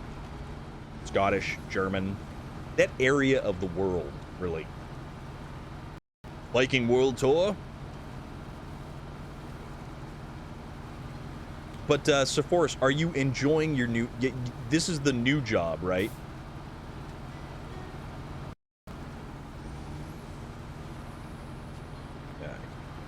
actually, this isn't too bad. Well, I say this isn't too bad, and then, like, something awful happens. So I'm not going to say it's too bad. I'm going to say it's awful, and it's terrible, and it's horrible, and I wish I wasn't here climbing over all these rocks. And then maybe it'll actually kind of do us some good. A little bit of reverse psychology on these roads right here. Human's gonna human. It's true. William Sterling! You know what commercial film trailer is appearing when clicking on your stream? Beavis and Butthead Do the Universe.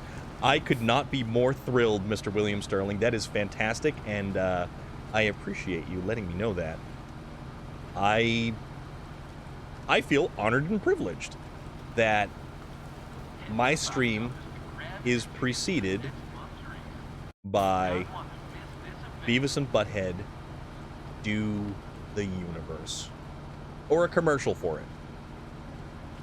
That was a show that appeared on MTV when I was in high school.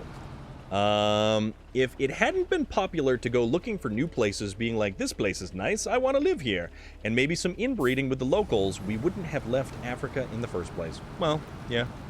Well, it's the Tigris and Euphrates rivers. It's the cradle of civilization that occurs. I know this because of social studies. See, I remember things. You don't want me remembering all the things I remember. Oh, my brain. It works too much. Okay, so we going to the right? I think we're going to the... I guess we're going to the right. Yeah, we're going to the right. Okay, and then we gotta kind of get across the little rocks over here. Potentially not falling over on our cranial regions. Bouncy. All right, slow down, pal. Don't get too crazy. Ooh, that thing got messed up. That's fine, though. That's fine. Storm hitting us with the 8th grade social studies facts. Tregilia, 100% right. They haven't aged a day. I must obtain their anti-aging secrets. Yes, Beavis and Butthead do not age.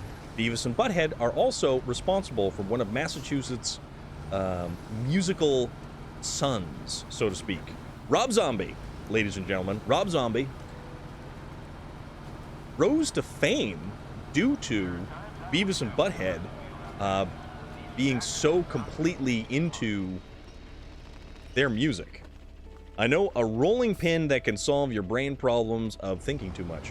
Well, Granny's Wrath is in another game, thank you very much. Also,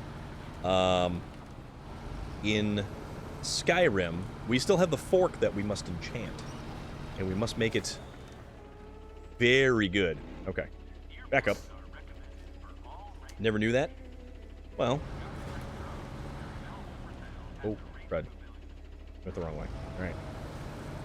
So let's try to get this thing. Wait, which part didn't you know? Granny's Wrath is in Fallout? So we're just gonna try to kind of shove this thing this way. There we go. There we go. Drag it. Yes. Oh, Rob Zombie. I don't listen to his music that much, but Rob Zombie is awesome. Rob Zombie is so cool. And his rise to stardom started with Beavis and Butthead. And chances are, if it wasn't for Beavis and Butthead getting that music video out to, like, the Midwest, we wouldn't have White Zombie where they are, Rob Zombie where he is. We probably wouldn't have the remakes of Halloween. We wouldn't have House of a Thousand Corpses, Devil's Rejects, or any of the other really awesome Rob Zombie movies. And honestly, I do believe they are awesome, and I think he's a fantastic, fantastic director, creator, producer, creative mind. And currently, right now, he is making the Munsters movie, a remake of the Munsters, updated for modern times. So we're gonna see that. Haven't watched House in way too long. House of a Thousand Corpses was like a fever dream music video. Loved it. Pretty sure Rob Zombie smokes a lot before writing. You know what? Rob Zombie is actually a vegan. Rob Zombie advocates for a lot of people. I used to be heavy into Rob Zombie, graduated to heavier stuff, but I will tell you, seeing him live is a completely different story. Yes, Rob Zombie's stage performance is one of the coolest things you will ever see. I have seen him in both the giant, grandiose stage performances, and I also, oh, the third movie came out. What happened to the third Rejects movie, though? It did come out. We did get a third Devil's Rejects movie, and it was called 3 from Hell. And they didn't have a lot of Captain Spaulding in it because his health at the time was kind of lacking. And it is a crying shame. Why did it suck? Good question. I think it was too long between Devil's Rejects and 3 from Hell, to be perfectly honest with you. But his wife, Sherry Moon Zombie, is just as much of a creative and driving influence in his stuff than, you know, any of the other stuff there. But, ladies and gentlemen, wonderful people, it's about that time. It's like 8:30 here. I'm hungry and I need some food. So I might go to McDonald's, I might go to Taco Bell, I might go to Wendy's, I might go to Burger King, I might go to Pizza Hut. I don't know. So you're saying Beavis and Butthead is responsible for the 2 Halloween movies in a way? Kind of. Kind of. That's a very good way of putting it, J.R. Strang. You're not wrong with that one. All right, guys. What are we doing? Where are we going? Who are we raiding? Because let us continue to keep this awesome train rolling. There are some rather wonderful people out there doing their thing. I wish I had tacos or pizza or food. All right. So we have the options here. There is Valheim. We've got Space Viking, who's playing Valheim. We've got Bjorn the Silencer, who is playing Phasmophobia. And Patrick, yes! You know what? Patrick is playing Sea of Thieves. Patrick is playing Sea of Thieves. Thanks for the stream and the laughs. Hilo, thank you for coming by. Thank you for hanging out. I really appreciate you being here. I appreciate every single one of you being here. Whether you are hanging out and saying stuff in the chat, whether you are hanging out or... Unseeing Frame, absolutely, my friend. To you, thank you very much.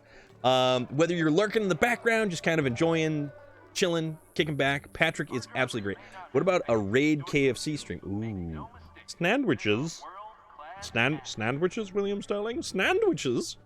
I did have Taco Bell last night. You know what? If the Colonel was streaming right now, and he was playing like Super Mario Brothers, I would absolutely raid the Colonel, and we would have to have a wonderful raid message. So there is that. Oh wait, I gotta actually like drink the beverage because I picked it up. You really got to appreciate how incredible this event has been today. What an absolute Each and every single one of you, you are awesome. Thank you very much. Can't truthfully thank you enough. Do the tacos. I would like to do that. I did tacos last night. I did do tacos last night. But what we shall do is we shall go and raid the ever awesome Patrick, because Patrick is a wonderful supporter of this channel. Patrick is an advocate for mental health. Patrick is a all-around amiable fellow. Patrick is nice. Ooh, cheeseburgers. That's a good idea. I might do cheeseburgers. We'll see what happens. We'll see what happens. But no, for real. Patrick's a good dude. We'll go say hi to Patrick. Everybody, come along with me. Let's go say hi to Patrick. Almost choked on the water there. I should really learn to slow down in talking and like doing the drinking thing, but that's beside the point. So guys, thank you again for another wonderful night. This has been SnowRunner. We have still been cruising around Tennessee here. And we will see you tomorrow. If you want to join us for our Forza Friday, if you want to race, let me know tomorrow. We'll have a blast. All right? Keep being awesome to each other, and I'll see you tomorrow.